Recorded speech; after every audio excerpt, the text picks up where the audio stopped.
Oh boy, allow me to get myself together. You better get yourself together. That's a throwback for your ass. 5 o'clock in the morning. Where you gonna be? Outside on the corner. You better get yourself together. Get yourself together. That's what I'm doing right now. I'm getting myself together. What up, folk? Yo, yo, yo. What's up? What's really good? Boy, do we have a show for you today. Man, oh man. First of all, before we get into the nitty gritty of all that is going on in the world, not just the world of sports, but all that is going on in the damn world. How's everybody doing? How's everybody doing? I hope everybody is having a wonderful, wonderful Friday. I really do. I hope everybody's having an absolutely wonderful Friday. And it's your boy, Brandon Bravon Towns. This has been a busy week. This has been a very busy week. But you know what this is. This is Sports Plus Life Talking Ish. And man, like I said, do we have some things to talk about today? Now, what are we going to talk about today? Of course, we're going to react to the Thursday night football game between the Commanders and the Green Bay Packers. Commanders got handled. They got handled pretty good. I'm going to make my picks for the week. Absolutely, I am. I'm going to make my prediction picks for the week. And then I'm going to talk about this Charlie Kirk situation. Because this is a double-edged sword if I've ever seen one. This is a double-edged sword. And I'm just going to give my opinion. Let me first and foremost say this. I'm not celebrating anybody's death. I will not do that. But I will give my opinions. I will give my opinions on the situation. I will give my opinions on him. And the messages that he left out into the world that I believe led to what happened, unfortunately, in Utah. We'll talk about that. And I told you I was not finished with this Brittany Renner situation with PJ Washington. And, of course, we're going to talk about the big fight tomorrow night. What up, Loma?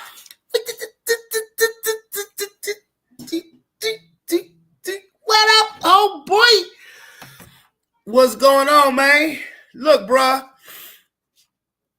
Boy, got a show for you today, my boy. This show is must-see TV. But I'm going to tell you, this show today need to be on regular-ass television. It really does.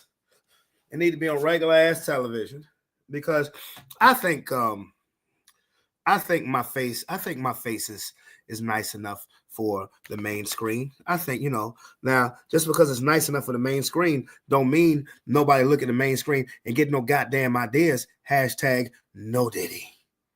Matter of fact, hashtag no Hollywood. Okay? Real talk. Real talk. So, let's get into the business of sports first. Yes. Where's my pen at? Hold on. Let me get my pen. Let me get myself together now. Gotta get yourself together. Okay. For starters, last night, the Washington Commanders. Oh, I'm doing good today, bro. I'm doing good, man. I'm blessed, man. I'm blessed. That's all I can say is I'm blessed. And happy to be able to come out here and entertain you guys who are deciding to hang out with me on a Friday night. If you guys are chilling with me, you could be anywhere, but you're here with me. I have to sing tomorrow morning, so I am going to have to act like it eventually. Okay, what up, D? Yo. What's going on? Oh, we can't see no face today. Hold on, cuz. I'm fucking with you, man. Hey, man. if you eating, man, go ahead, man. Hey, Boogie, man. Hope you feeling better. Hope you feeling better, homie. But yeah, this is gonna be some real talk tonight. What's going on with you, homeboy? I can't call it. Can't call it. Can't call it at all, man. Okay, I hear you, man. I hear you. To you guys, now Devon right now is tied for first place in the prediction league right now with defending co-champion Robert Chandler. So let's talk about this game last night, okay? This game last night between the Commanders and the Packers. The Packers defense was relentless the entire game. The Commanders did their best to come back and try to make a game of it. It was 17-10 at one point in the fourth quarter. So, but the Commanders got handled. Jaden Daniels was under constant pressure, short-armed a lot of throws. Unfortunate injury for Austin Eckler and their defensive player, Pine. I think Eckler tore his ACL. He knew it. Everybody knew it as soon as the replay went. But the Commanders fall to 1-1. Green Bay improves to 2-0. And right now, the Packers are living up to the hype. Right now, they are living up to the hype. Wow, a lot of people picked Washington in this pool. More people picked Washington than Green Bay. Yeah. In the prediction league, bro. I didn't. I picked Green Bay. Yeah, I was like, they had me thinking I was crazy. I said, hold on, no, Green Bay got this. Yeah. But see, what I was, and I watched that game from start to finish. I was sitting there thinking, like, Green Bay keep letting Washington hang around, and then Washington scored that touchdown to make it 17-10. But then after that, it was a wrap. Green Bay just handled business. Yeah, they went to work. Jordan Love is, I believe, if he keeps playing like this, he'll be one of the front runners for the MVP candidate. Yep. So, if you're a Commanders fan, look, a few of your players got a little banged up last night, so just take that with a grain of salt. You have the extra 4 days because you played on Thursday night. Get better and get ready for your next game. What's your thoughts on it? Yeah, man. like you said, piggyback off what you said, man. They just gotta get ready for the next game because they gotta take that loss, man. It is what it is. Hey, man, that's football, man. You gotta take that L boogie sometimes.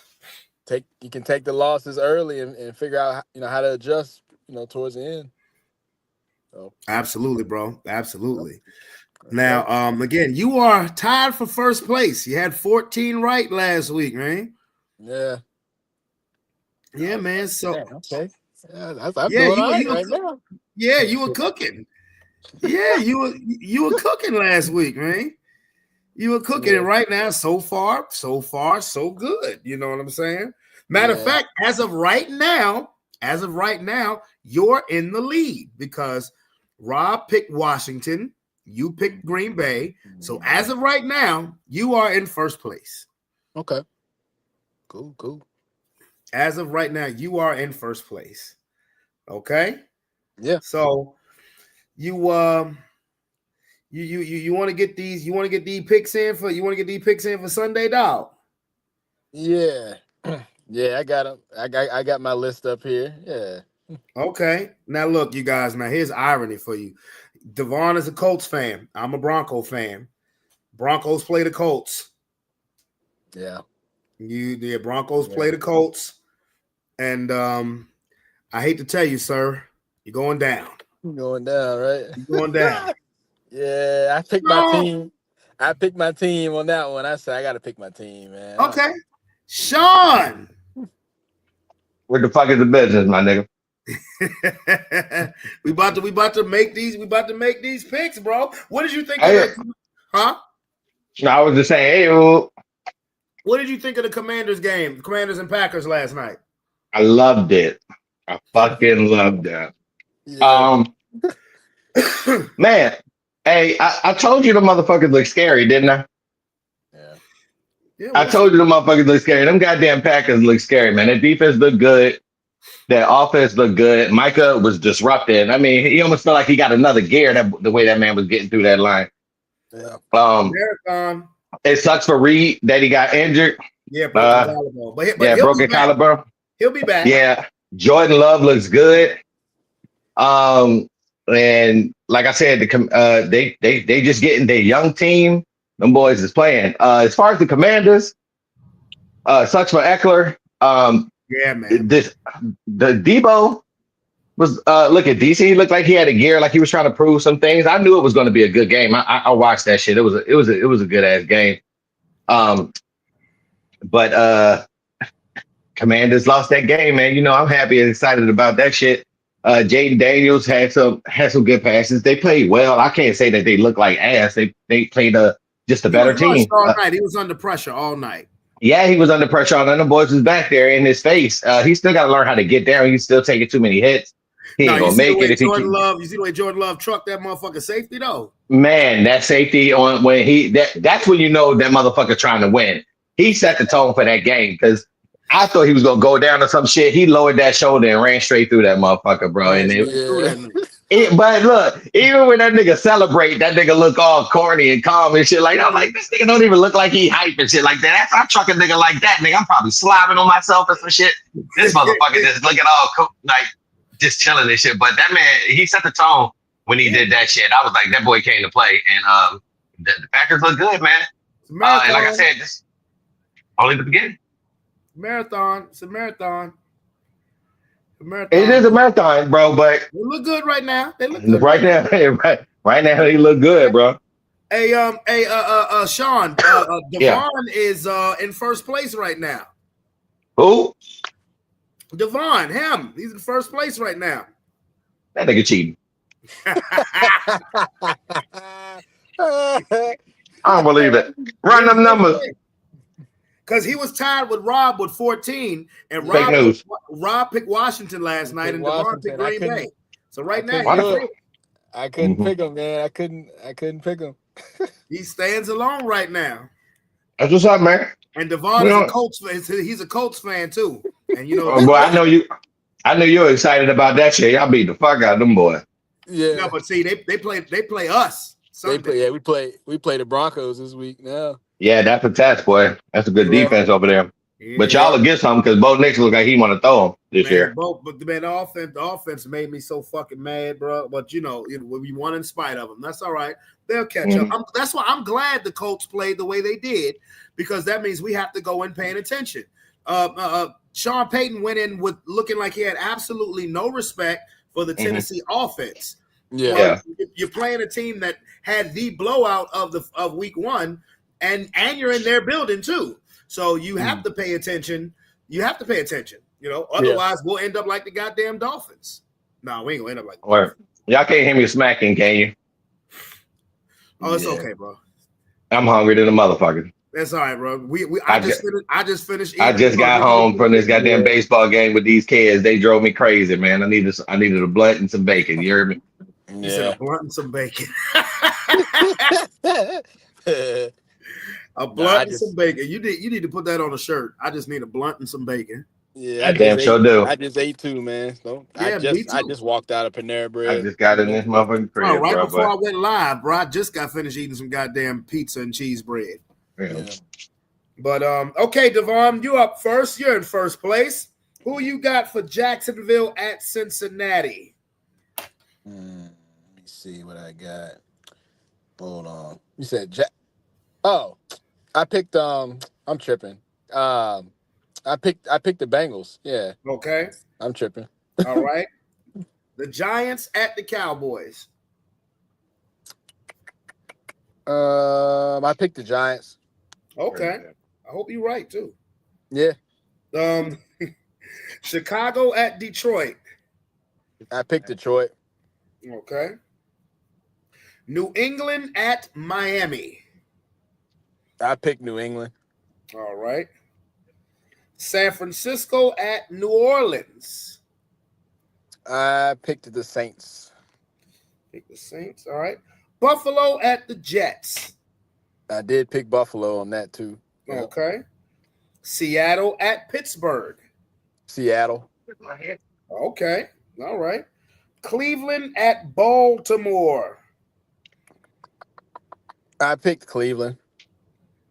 Okay. Well, that'd be Yeah, pressure. I know. Denver at Indianapolis. Well, I had to go with my boys, man. All right. I understand. Carolina at Arizona. I picked Arizona. Atlanta at Minnesota. I picked the Vikings. Okay. Philadelphia at Kansas City. I picked the Eagles. All right. The Rams at the Titans. I picked the Rams. Yeah. Tampa Bay at Houston. I went with Houston on that one. And the Chargers at the Raiders. I did go with the Chargers, man. I did.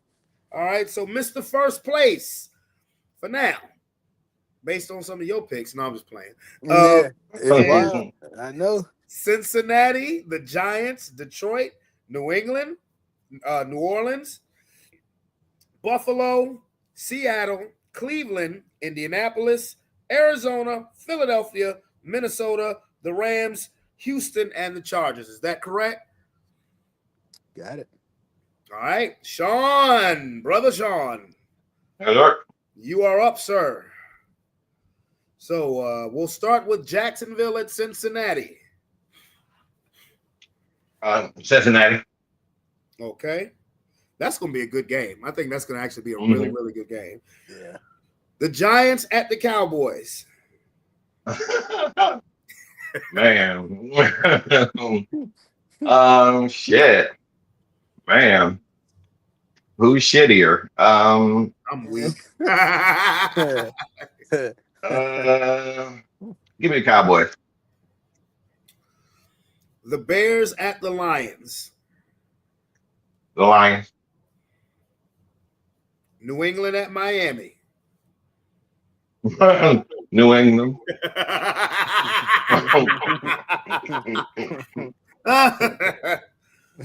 San Francisco at New Orleans. Damn. Do you trust Mac Jones? Yep. You said what you say? I said, do you trust Mac Jones over? You know what? Who? Who? Mac Jones. Who? Mac Jones. Who? You know what? Give me the 49ers. The Saints trash. Buffalo at the Jets. Damn. Give me Buffalo. All right. Seattle at Pittsburgh. Pittsburgh. Cleveland at Baltimore. Baltimore. Denver at Indianapolis.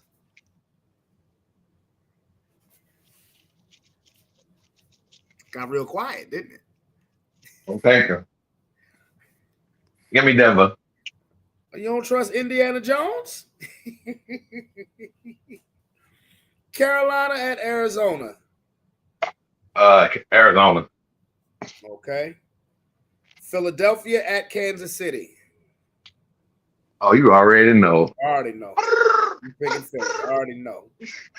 ATL at Minnesota. That's a game right there. Do-rag P. Do-rag P. Yes. Them boys was looking good, but so was JJ and them near the end. Damn. That's a game right there. Give me. Trust neither team. Where they playing? Minnesota. Mm. It don't matter. They're both dome teams. I know though, but still, home field advantage, crowds and shit. You know what? Give me the Vikings. All right. The Rams at the Titans. Give me the Rams. Tampa Bay at Houston. Tampa Bay. And the Chargers at the Raiders. Chargers. All right. So Sean's picks are Cincinnati, Dallas, Detroit, New England, San Francisco, Buffalo, Pittsburgh, Baltimore, Denver, Arizona, Philadelphia, Minnesota, the Rams, the Bucks, and the Chargers. Sound about right? That's about right. All right, I'm gonna make my picks while I'm on here now. Fuck it, let's go. Jacksonville and Cincinnati. I'm gonna go with the Bengals. Because their offense looked horrible and they still won. So I think their offense gonna show up in their home opener. Giants at the Cowboys. Boy, Devon, I hope you're right. I hope the Giants do win, but I'm gonna pick the Cowboys. I'm hoping. Hoping they get it. I'm hoping too. But I'm gonna pick Dallas. Chicago at Detroit. This is tough. This is tough for me because who knows Detroit's offense better than Chicago's head coach? So it's like who knows their offensive player tendencies, but at the same time, Detroit got embarrassed at Lambeau, and it's their home opener. All right, I'm gonna go with Detroit. New England at Miami. Miami better win. I'm gonna pick Miami. Miami better win. San Francisco and New Orleans. I'm going with Mac Jones because I mean, look, this is a forgotten fact. Kyle Shanahan really wanted to draft Mac Jones back in 2021. Now you got him. We're about to see what he can do. Buffalo at the Jets. This is my upset of the week. I am taking the Jets to beat Buffalo. I think they are going to make up for letting that game against Pittsburgh slip away because let's not act like Buffalo's defense didn't look terrible against Baltimore.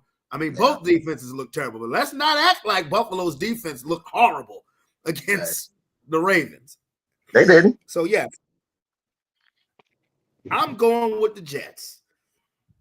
Seattle and Pittsburgh, I'm going to go Pittsburgh. Cleveland and Baltimore, I'm going Baltimore. Devon, you disrespectful. Picking Cleveland to beat the Ravens. That's all right. The disrespect gonna be real, and the disrespect gonna be real when Denver come to Indy and fuck y'all up. I'm going with my Broncos. Carolina and Arizona, I'm going with Arizona. Philly and KC. Only reason why I'm picking the Eagles is because Jalen Carter's playing, and all that time that Dak had to throw will not happen for Pat tat, assuming he don't spit on nobody, which I don't think he'll do. and plus, the Eagles are the Eagles are better than them. Eagles are better than the Chiefs. I don't give a fuck if it's Kansas City's home opener or not. The Eagles are a better team than the Chiefs. It is what it is. They keep throwing to that second cornerback, nigga. It might be different. That's all right. Well, he'll be throwing it with Jalen Carter's stomach on his chest. ATL in Minnesota. I want to pick Durag P. So, but I don't trust neither team. To be honest with you, I don't trust either team in this game. I guess I'm gonna go with the better defense, and the Vikings have the better defense. I got the Rams over the Titans. Houston and Tampa Bay. Yeesh. That's a good game. Houston and Tampa Bay. Boy. Ooh. I'm going to go with Baker. And I will go with the Chargers to beat the Raiders. So, there we have it. Now, Sean, I don't know how long you're going to be on here, but we about to talk about that shit that happened in Utah. I'm about to get the fuck out of here, nigga. I figured, hey, the fight tomorrow, bro. Yeah, I know. Yeah, man. Yeah, I know, sir. Yeah, I have to address this, my boy. I have to. Yeah, I know you do, but I'm gonna go ahead and dipsy skipsies. Yes or no? Thank you for popping up on. Yeah, and just you, if you have time, just on Fridays, just do this. Pop in, give your picks, and then roll. Yeah. Oh yeah, absolutely, man. These kids got me tired. I'm finna go re-up on what I did, and I'm gonna holler at y'all boys. Y'all take it easy, man. All right, man. Bro. Be smooth. Go Birds. Already. All right. Boy, Devon, it's about to get real up in here. Yeah. It's about to get real. It is about to get real up in here because we have got to discuss the events that happened Wednesday in Utah with this Charlie Kirk situation. Yeah. Now, unless you've been living under a rock in the United States of America, and I'm not going to show that video over here. Nah, I know. I will not do that. This conservative, right-wing conservative, Charlie Kirk, who I really didn't know much about. I knew that he was controversial. I knew that he had some, things that he said, in regards to black people, George Floyd, gun control. I didn't pay him, much attention because I don't like to really feed that any energy. You understand what I'm saying? Yeah. But then I saw what most of us saw. And I'm not going to lie. When I saw that, it bothered me. It bothered me. It definitely bothered me because he was a human being. He was a human being. Yeah. It bothered me. And then, because just so happened that day I had to go for an inspection at my job. And I had about 2.5 hours where I was just sitting there. So, I watched it from about 6 different angles. Well, I'll say about 4 different angles. And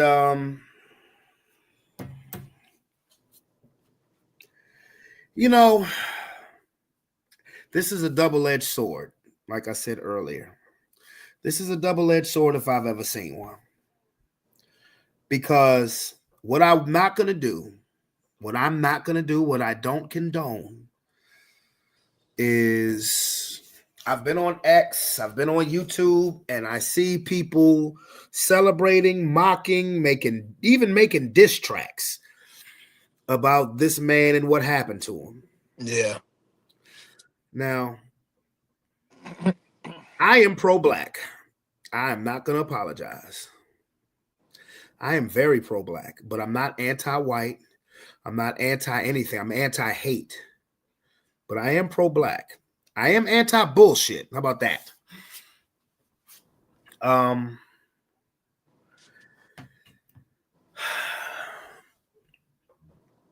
I think that if you're in the black community like we are,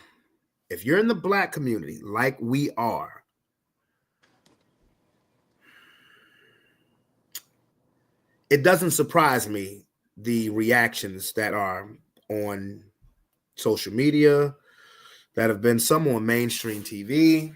Yep. Does that make it right? No.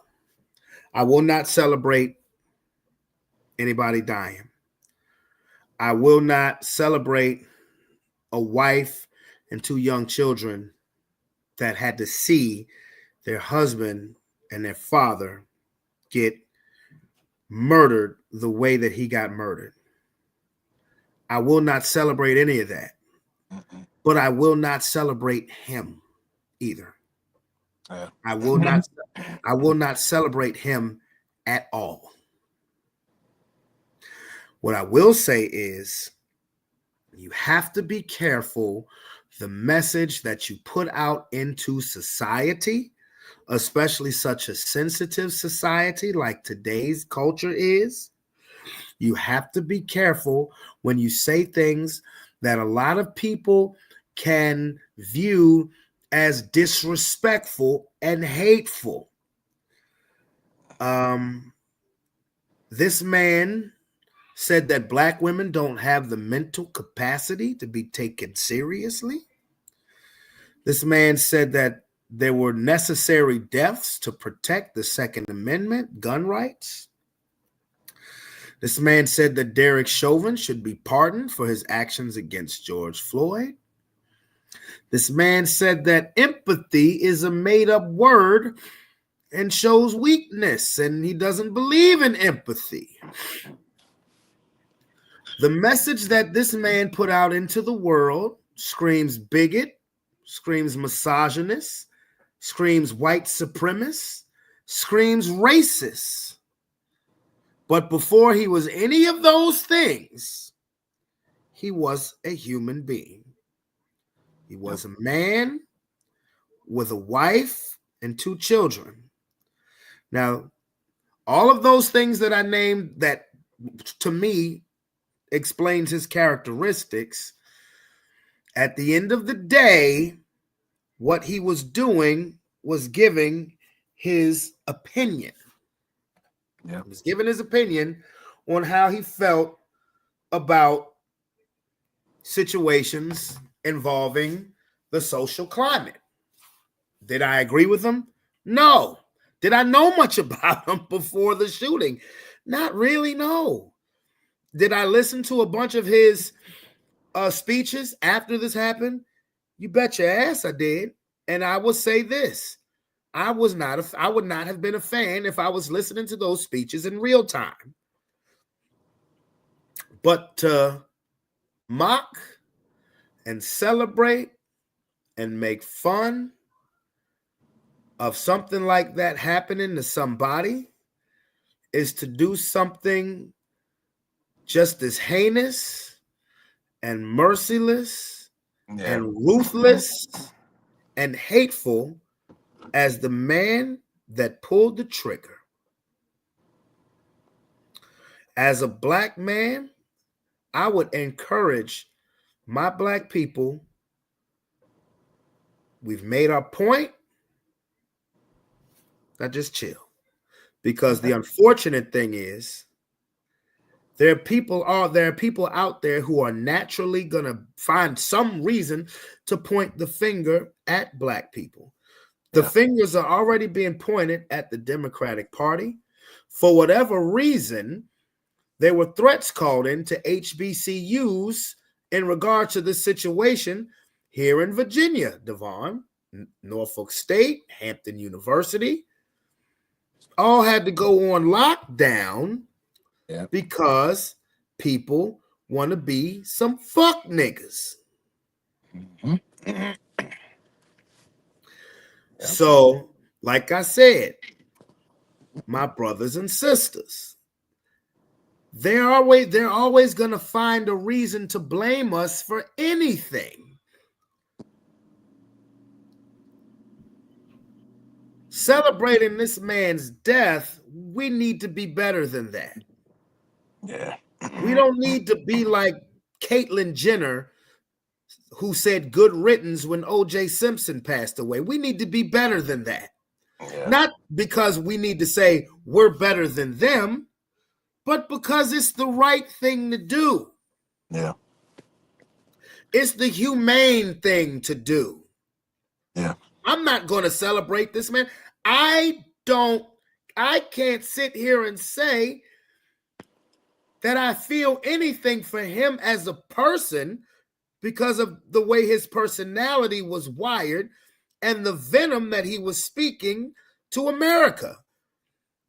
The only thing I would do, Devon, if I could, is I would ask him if when you woke up Wednesday morning, if you knew what your fate was going to be, would you walk back the comments about gun control, necessary sacrifices, and empathy not being real? Because how can anybody who you've talked bad about feel sympathy and empathy for what happened to you when you yourself said you don't believe that's a word? You don't believe that's true. You don't believe in that word. Yeah. And for those people who are conservatives, shut the fuck up. Yeah. Because these conservatives, these MAGA motherfuckers who want to sit here and point the finger at everybody else, look in the mirror and point the finger. before you point the finger at anybody else on planet Earth about the actions of people in this country, look in the mirror and point the finger at yourself. You won't do that, so you're looking to twist the narrative and blame somebody else. That's what a guilty person will do. An innocent person will stand on business. A guilty person will change the narrative and try to make it seem like it's everybody else's fault. Yeah. It's disgusting. I hate that it happened. I feel empathy for his wife and kids. I don't give a fuck what his stance on empathy was. I have sympathy and empathy for his wife and child. But I can't sit here and get mad at anybody who doesn't feel empathy for him, but I won't celebrate it. Mm-hmm. How you feel? Yeah, like I said, I had never even heard the name until, he passed away. I was like, who was Charlie Kirk? Why is everybody posting this, 1993 to 2025? And then everybody was like, you know, justice for him. Like, who is this guy? So I did my research too. And then, of course, when I looked him up, I was like, my first, you know, as it should be, my first thought was, dang, that's crazy. Like, that's sad. That sucks. Like, you know, like his wife, his kids, like, regardless of what somebody's opinions and what they think, like, there are still people in this world that love them. You know what I'm saying? Like their parents, grandparents, kids, girlfriend, wife, cousins, friends. People still love the man regardless of how he thought and, you know, and how he spoke and, you know, it just, you know what I'm saying? People are people, man. Like, you love people that even when people are killed, they still have people that love them. That's all I'm trying to say. Like, so regardless of what he thought and all that, that was still, like you said, that was still somebody's dad. That was still somebody's parent, Husband. wife, husband. It's like, my thoughts on it is, like I said, it's just we got to be better at being more humane versus thinking about like the political stuff.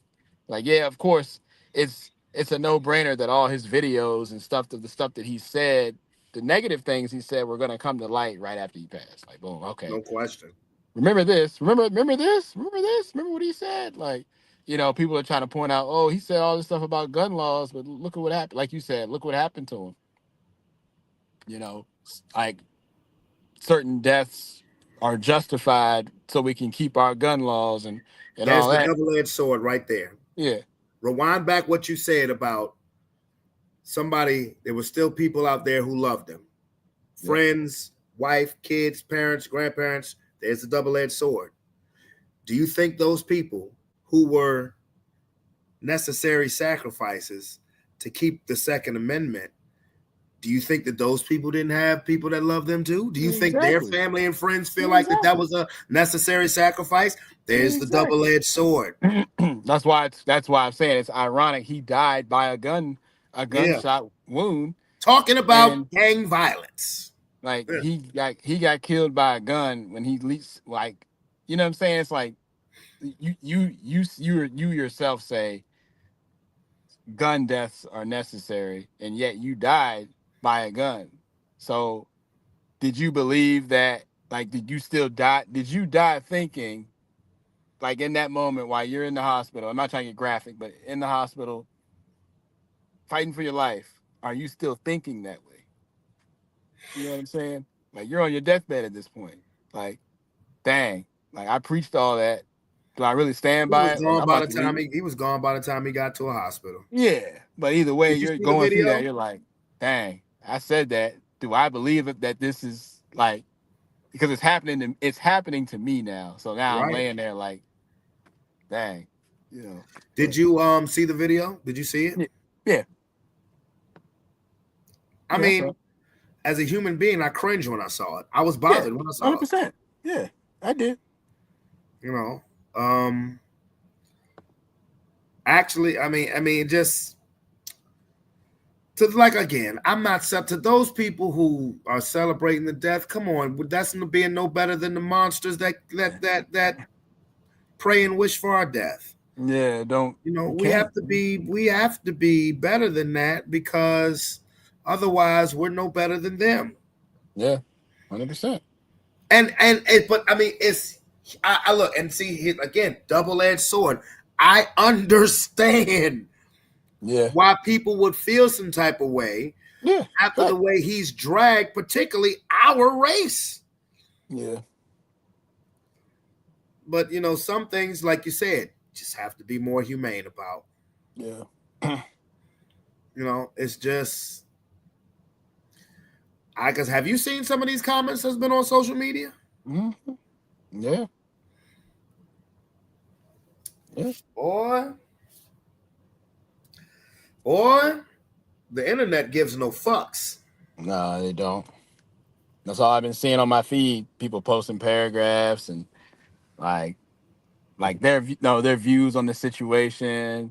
And I will say majority of just in my own network personally, majority of the messages I've been seeing are people that are actually being humane about it. Like, don't sell it. A lot of the paragraphs I'm seeing people to type are like, anybody who can celebrate somebody who dies, unfriend me, and all that stuff. But a lot of it's the same. Like, you see the humane ones. I very rarely right now, like for my own personal network, I'm not really seeing like the inhumane comments too Oh much. boy. I Oh mean, boy. I've seen them here and there, and a lot a lot of the ones I've been seeing, prime example, just an example, like one of my friends, I seen her post, uh, what, I guess yesterday, yeah, it had to have been yesterday or a day before, uh, just posting anybody who can celebrate somebody's death. That's horrible. Then yet I see another person who will post. I feel for like you said. I saw one girl post. I feel for the mother and those two kids, but I do not care about him. I've been seeing stuff like that. And like it's just like I've been seeing a lot of that. It's either one or two things: the humanity side of it, or the I feel for the wife and the kids, or I'll see a random post of somebody talking about, yeah, he said this, he said that. I was watching the video where he was saying that Derek Chauvin should be pardoned, and if you look in the comments, Oh yeah, they were ripping him. Yeah. I saw a comment that said a neck for a neck. I was like, God damn. And I just saw one comment that just said, well, well, well. These are comments that are made in the last 2 days. Mm-hmm. Well, again, when you spill that type of venom out into society, and then something happens to you, you can't be but so surprised to find people reacting like this. Yeah. I'm not, again, I condemn it. I condemn the shooter. I condemn the act. I condemn the hateful statements, the trolling, but I also condemn the comment of black women ain't got the mental fortitude, the capacity to be taken seriously. I condemn the necessary deaths for the Second Amendment. I condemn all of that. That's why I said I'm not going to celebrate the act, but I'm not going to celebrate the person. Yeah. Because I'll be quite frank, he doesn't deserve. He don't deserve it. He didn't deserve what happened to him. Yeah. But he doesn't deserve to be celebrated. Yeah. Anybody who preaches superiority, misogynist, and racism, I'm not celebrating you. But this is America, baby. This is America. Only in America. You have people who are so fucking upset because you have people who support and believe that they're superior to another race. We have fucking Klansmen with statues. We have Klansmen who have state parks. Yeah. But yet, these same people who are angry, rightfully so, at the trolling and celebrating of somebody's death, those same people were acting the same way with George Floyd. Yeah. Yeah. America's fucked up, bro. It is, man. Like you said, we got to do better, being more humane. America's fucked up. But like I said, it makes you think, man. Another thing, I was thinking about this the other day. I was like, take out what all if you take everything out that he said, everything that he's done, as far as how he thinks and all his opinions and everything that he had before he died. If you take all that out, it makes you think, man, like if any of us were to get a microphone, become an influencer, go to these different campuses, go to these different schools, go to these different businesses, even if we don't preach like certain like racisms, and it just makes you think like, man, I could say one thing that's wrong in a conference or public speaking event, or like now I got a target on my head. Like it makes you feel like anything you say out to the world puts a target on your back now. Regardless of what color you are. You know what I'm Right. saying? Well, It makes you, Kevin know what I'm saying? Samuels, everybody celebrated when Kevin Samuels died. Yeah. And all he did was speak a lot of truth. Yeah. To be honest with you. Yeah. He spoke a lot of truth based on actions that you're still seeing. And we'll get into that type of action on the next segment. But people celebrated that. Black people celebrated that. Yeah. Yeah. Just because you don't agree with what somebody says doesn't mean they deserve to get killed. Nope.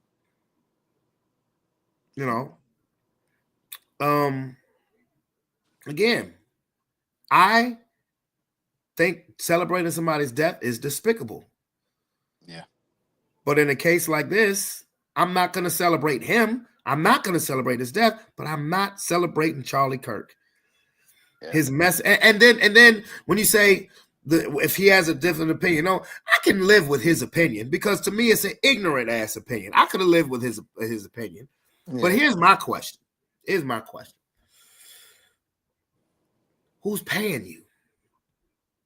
Whoever's paying you to keep saying this, to keep this agenda going, why don't the people who's paying you step their asses out and say the shit? Yeah. Instead of you being the fall guy, the scapegoat, the target. Because while he may believe what he's saying, and he probably did, he's definitely getting funded. You don't have a following like that and keep making speaking engagements like that without somebody with major pockets backing you. Yeah. Oh, yeah. It's like what I say about that dude, Pastor Manning, and I laugh at that. I was like, who's paying this nigga? Yeah. I said, who's paying this nigga? And the thing about it is, people say he's a good Christian man. We have to really look at the definition of being a Christian, because do you really think that the stuff that was coming out of his mouth, you really think that Jesus would okay that stuff? Right. So we gotta and that, see, people get on my nerves with that shit, because you talking about he's a good Christian man. Well, nothing that he was talking about had anything to do with Jesus or the Heavenly Father. Nothing. Yeah. So miss me with the great Christian talk. Miss me with that. Hey. Miss me with that, because was nothing that this man was talking about had anything to do with heavenly religion. None. And if you're using Christian as a fallback, boy, I don't know where you go. I don't know where you at right now. I don't know where he headed to. I don't know where he's heading to. I'm just saying. He's a good Christian man. Saying that people are inferior and saying racist shit, no, it don't work like that. And if you out here celebrating his death, we're talking about I'm a good Christian, you need to fall back. Because you're just as bad. Just as bad. I don't give a damn what color you are. Yeah. And I'm saying, and I say this with all the love in my heart to my black people. Yes, I'm specifically talking to my black people. I'm not anti anybody, but I'm talking to my people who always seems to get the blame and get the frustrations taken out on us whenever something like this happens. I'm saying this to all my black people. Stop trolling this dude. Yeah. Yeah. Because for one, we're better than that. Yeah. We're better than that. Stop. It's just adding fuel to a fire that is building. You think Trump is going to send the military to Utah? No, even though this is where this happened. Yeah. Black people fall back and just say to yourself, they think we the problem? He was talking about gang violence before he got shot. Yeah. And he wasn't shot by a black person. He was shot by a 22-year-old white boy. Mm-hmm. A 22-year-old local white boy. But the black race is in the worst place that it's been. That's a Charlie Kirk quote. Really?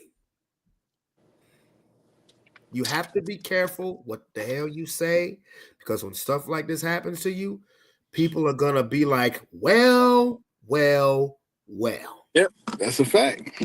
You have to be careful on what you say, what message you put out into the world, because Lord have mercy. Yeah. Lord have mercy. That's right.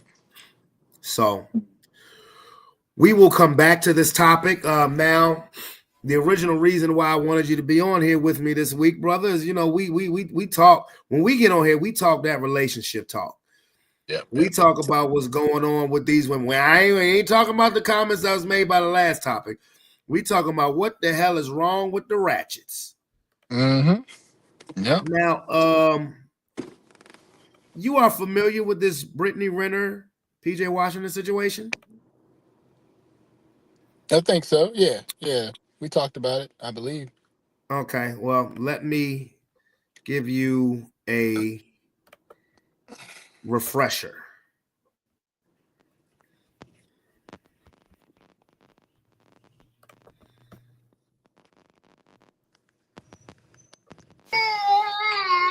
Okay, hold on, pause. This is what we're not doing. So every time that he does this, I'm gonna record this because that's not okay. I'm just letting you know. No, the thing is, this is the third time he's done it. This is the third time he's done it. He doesn't want to go with you. So actually show up and do something then with him. Because he does this every time. No, it's not. It ain't because anybody babys him. You gonna give him his bag and stuff? That's terrible. 3 weeks in a row. Yeah, no, it's not that at all. No, it's not. No, yeah, I will. But I'm telling you right now, every single time you come here and you cry, we're gonna record that. And it's up with me. Just know that it's up. Get your bitch ass out my driveway, ho. Fuck you. You don't pay for shit either. $170,000 to your hoe with $11,000 in your son's bank account. $11,000 in your son's bank account, but $170 for that bitch. Get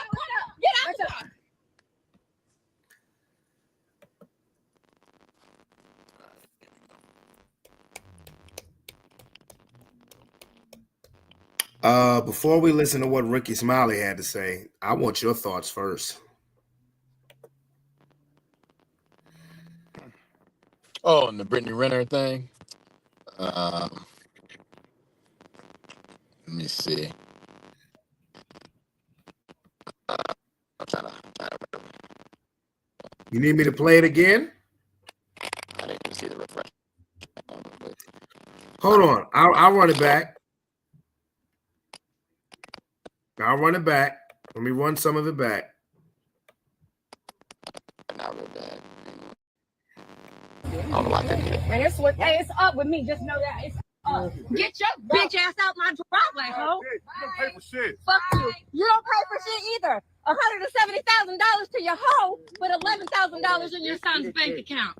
$11,000 in your son's bank account, but Oh, $170 yeah. in that bank account. Get out your car. Get out. Women.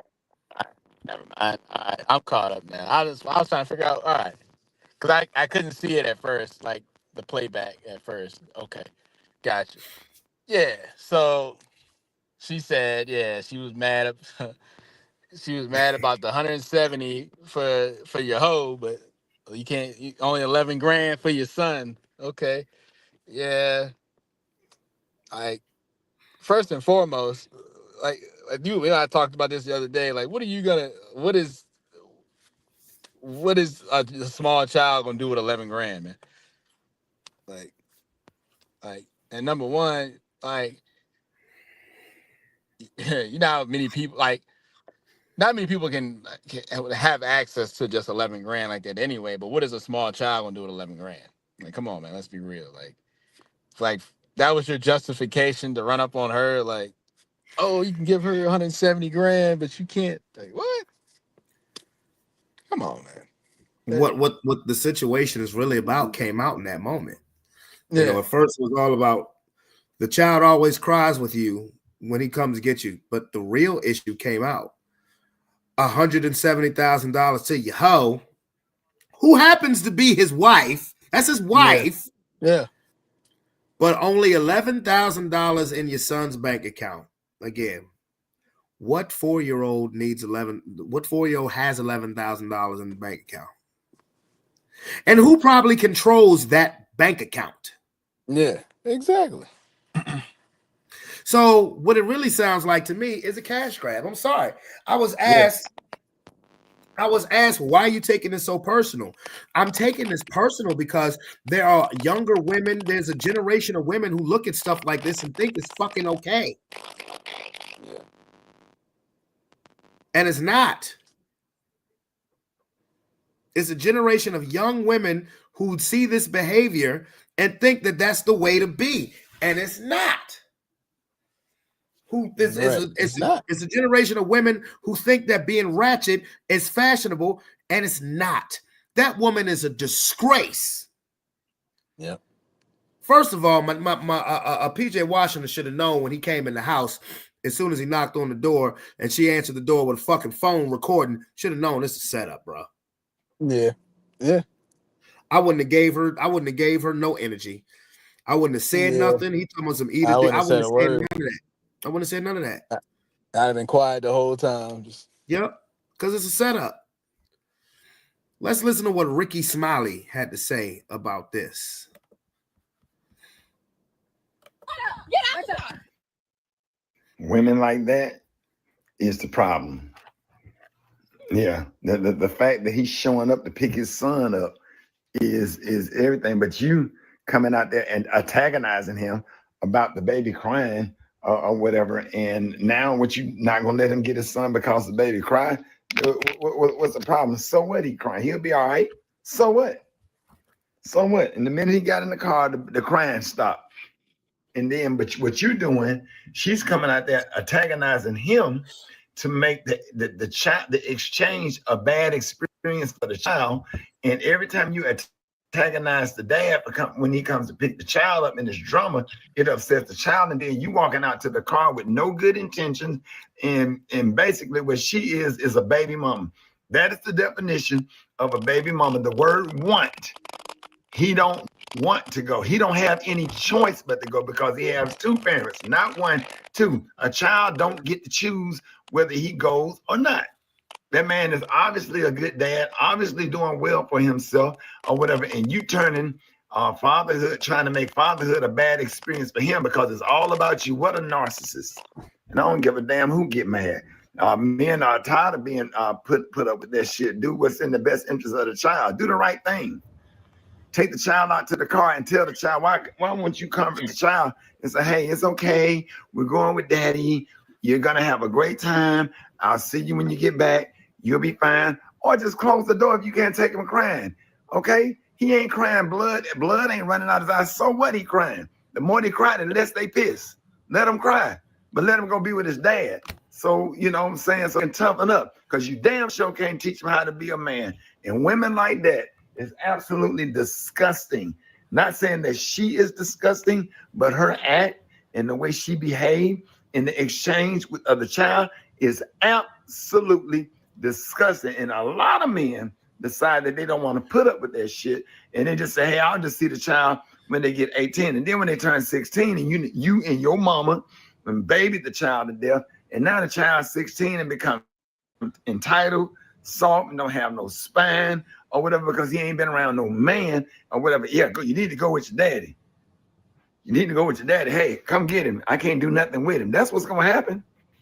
If he decide that, hey, let me just go and pay you every month and because I'm not going to put up with that or whatever. So that's crazy. That's insane for you to do that during his visitation, his time with the child, for you to put on a show and come out to the car to antagonize. You didn't have no good reason to come to the car. You had no business going to that car. When he picked that child up at the door, you should have gave him that child and you should have closed the door and went on about your damn business. That's some stupid ass, weak ass shit you did. I don't give a damn who get mad. We sick of that. Yeah. Yeah. Touche, Ricky. Touche. Because that was planned. That was a setup. Yep. And you got your mama recording it, and your mama ain't shit for that. Straight up. Yeah. Yeah. That's a straight up setup. You mad because it didn't work out between y'all. He moved on. He's married. He just got a $90 million contract extension. And you mad that the wife, that she ain't you. Yeah. Won't you just dress like Betty Shabazz at a Laker game 6 months ago with Kevin Gates?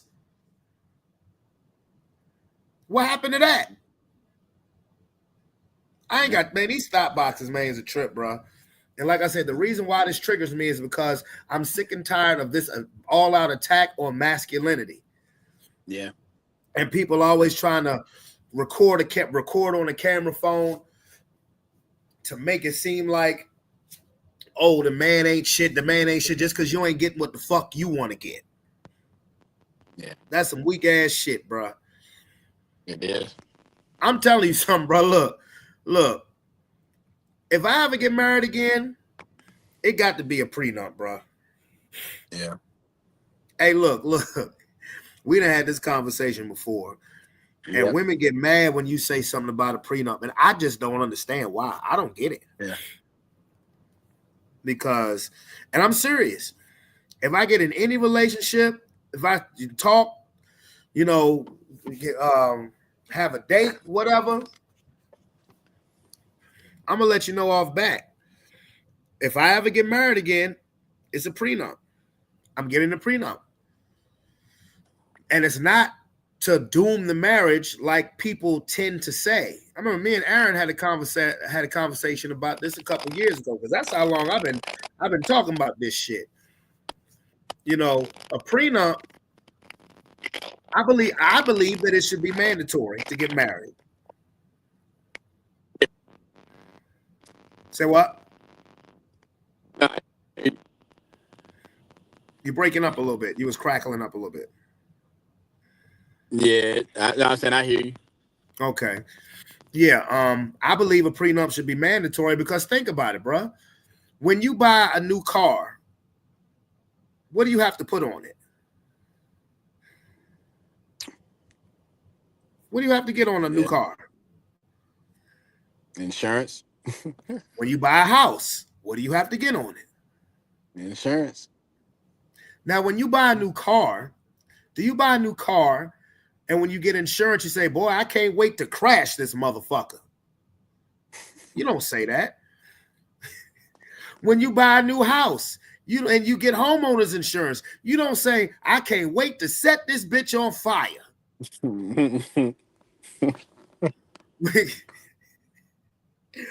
When you get life insurance on yourself, you don't say, boy, now that these papers are signed, I'm going to go put a gun to my head. No. Oh, all it is protection, bro. Yeah, that's all it is. That's it. Because life doesn't always go the way we think it's going to go. It doesn't. 100%. Life doesn't go the way we think it's going to go. You buy a new car. You want to ride that. You want to have it long enough to where you can have it paid for. You want to ride that motherfucker till the wheels fall off. Facts. You don't, but you have car insurance, and you don't have car insurance. You have car insurance because that's the law. You have to. Yeah. When you buy a home, you have to have escrow, homeowners insurance, all of that shit. You don't buy the home, especially if you moved in this house and you saying, okay, this is my dream house. This is my forever house. But you have to get homeowners insurance on it. You're not sitting there saying, oh, I'm going to set this dream house of mine the fuck on fire to where it's nothing but a pile of ashes when it's left. So it's just simple. If you change your mindset and what the public perception is and you actually think about it, a prenup is nothing more than insurance. It's just protection. Mm-hmm. Like, I give an example. I'll use myself as an example. Let's just say I meet a woman and she has $100 million. Right. And I got $10 to my name. And we get married. And it don't work out.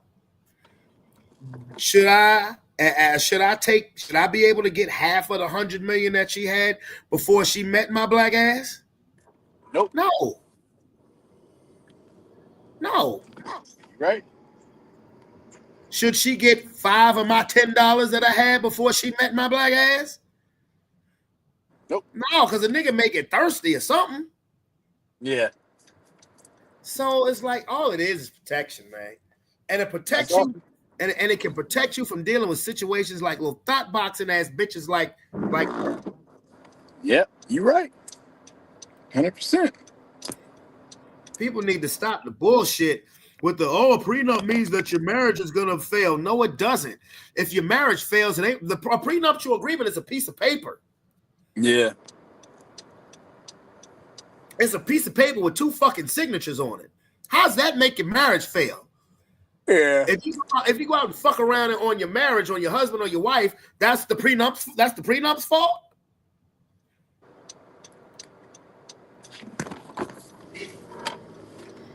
What about you, D? Let me ask you, man. I'm gonna put you on the spot. If you get married, what you gonna do?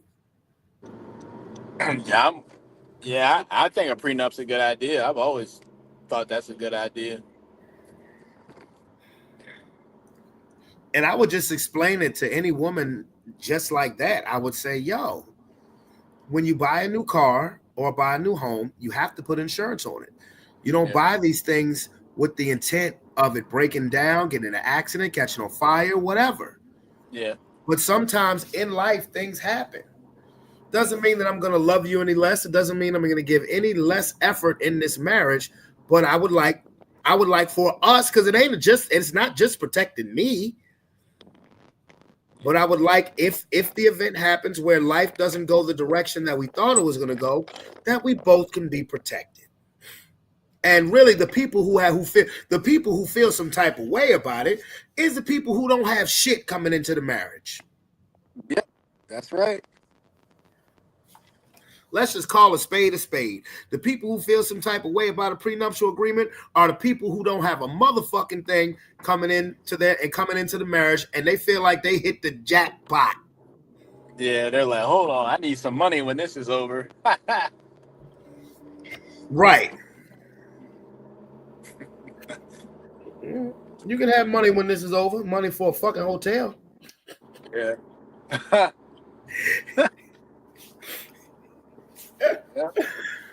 Money for a Super 8.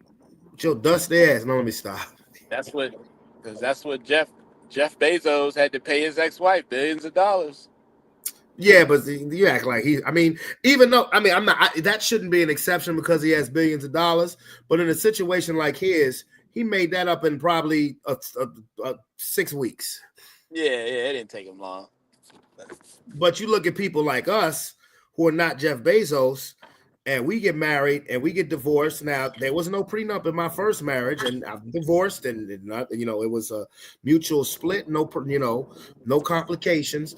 But there are a lot of people who are in our very same shoes who get divorced and it's messy because you have one party trying to leave with this, leave with that, when it really like just sign, get the goddamn insurance, get the goddamn marriage insurance, so that way that can be settled easily. Yeah. Now, when it comes to kids, if you have an issue with who's going to visitation or who's going to take the kids, if you can't work it out amongst yourselves, then that's what they have courts for. But as far as the actual financial possessions, come on, bro. Come on, dog. Yeah. Come on, dog. That's a fact. And to be honest with you, if you have kids together, everybody has a different life. Everybody has a different schedule. I can only talk about this from my experience. Be fucking adults, and you can keep it out of the legal system. Be adults. If what's most important to you is the children, then that should be a seamless transition. Yep. And I'm telling you this from personal experience. It should be if your best interest is your children, then it should be a seamless transition. But then you have people who are hurt, who are spurned and scorned, and they want to make the other person suffer. Unfortunately, you have people like this, like this bitch on this TV. I mean, like from that chick from that video. Yeah. And if anybody says, "Wow, do you have to call her a bitch?" Yes, because that's what the fuck she acted like. Yeah. I'm being real with you. Yes, I do, because that's what the hell she acted like. Yes. Yes. Yes, I do. She earned it. She earned it. She earned it. She did. She earned it. Yes, I do. Yes, you are a bitch. You are a super biatch. Yes, you are. A bitch. You deserved it. Yes. And I'm so glad that the internet has sliced, diced, and iced her dumb ass. And whoever that was, they say it was her mama who was recording that scene. Plot, plan, scheme.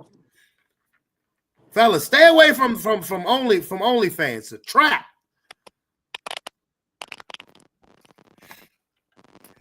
Thirsty ass chicks. Ain't got no goddamn talent. They're just beautiful. And I'm gonna be honest with you,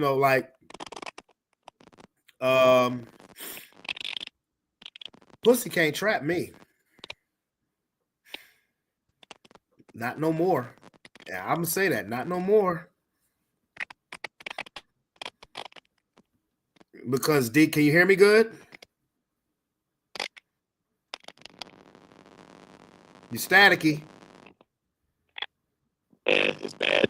I'm trying to wait for it to You said what? out again. So I'm waiting on it to clear up. So you're waiting for it to clear up? Yeah. D, you remember my last relationship? Yeah. It's your fault, nigga.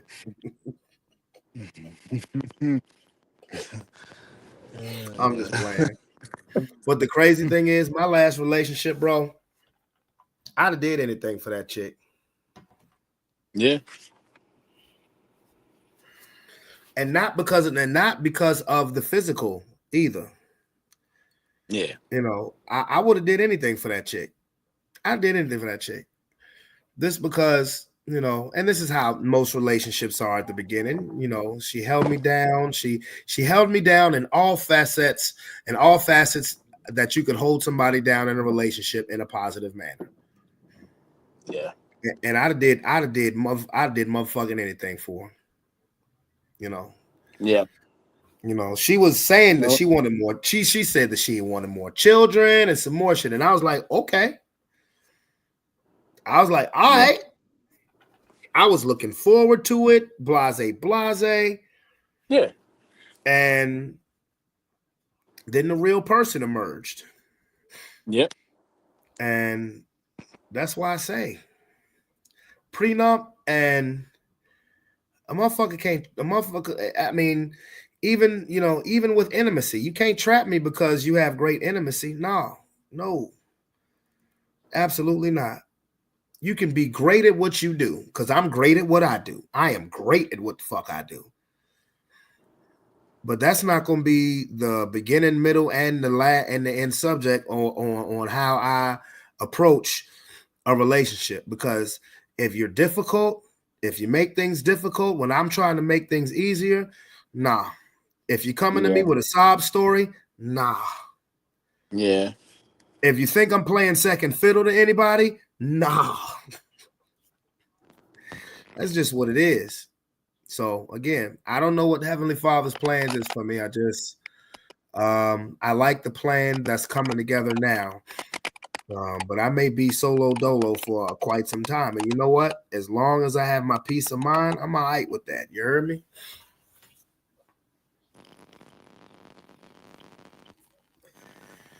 You feel me, brother? Yeah, man. I do. I'm about to hop off here though, man. Yeah. Yeah. This No was a problem, good man. segment. Good talk, man. Definitely, Glad I man. got to pull Definitely. up on you. Yeah, man. Yeah, And man. Absolutely. I'll I'm just try to waiting take for some videos of my ski trip tomorrow. man. Fuck your ski trip, bro. You supposed to be watching the fight with your Yeah, brother, man. yeah, I know, though. Nah, man. Be safe, bro. Yeah, Be man. We'll safe. catch back up when I get back and figure some things out. No question, man. No question. Absolutely All no right, question. y'all. All right, Y'all be man. smooth. All Everybody, right. man. Yeah, man. So just hit me up when you get back. Yeah, man. Thanks for having me on the show. Anytime, bro. Anytime. All right, dude. All right. Later. Oh, yes, sir. Yeah, man. I look, that's just that's just how I feel about that situation, man. You know, that's how I feel about it. It's just, it's the fact that being ratchet has become so fashionable. It's not cool. And the younger generation of women seeing that, thinking that that's the way to be, absolutely not. Not acceptable, not cool, not fashionable, none of the above. None of the above. Lomar, you late as hell talking about some hey Denise. Denise been on here for like an hour. Well, not an hour, but at least 30 minutes. You late as a bull. So we're not finished with subjects. And we're not finished with subjects. And what we talked about earlier was, of course, after the picks, we talked about the events that happened on Wednesday in Utah, and I said how I felt about it, how I view it, how I would go about handling it. I've said, and I stand on it as far as I condemn the actions, I condemn the shooter, but I also condemn the comments that he has made in the past. But I'm not going to celebrate anybody's death. But I'm damn sure not going to celebrate him. And Kia, what's up? Good evening. Well, you hear what I'm talking about.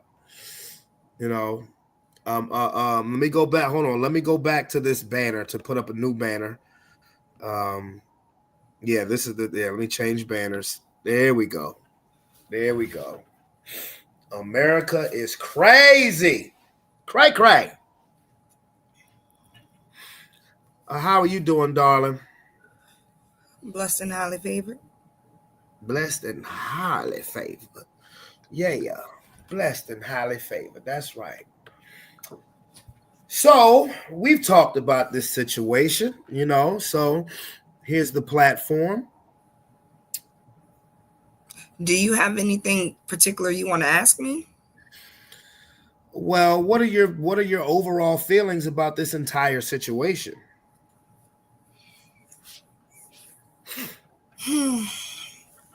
Well, I think it's terrible. I'm gonna be honest. It's horrible. All 360 degrees is horrible. I mean,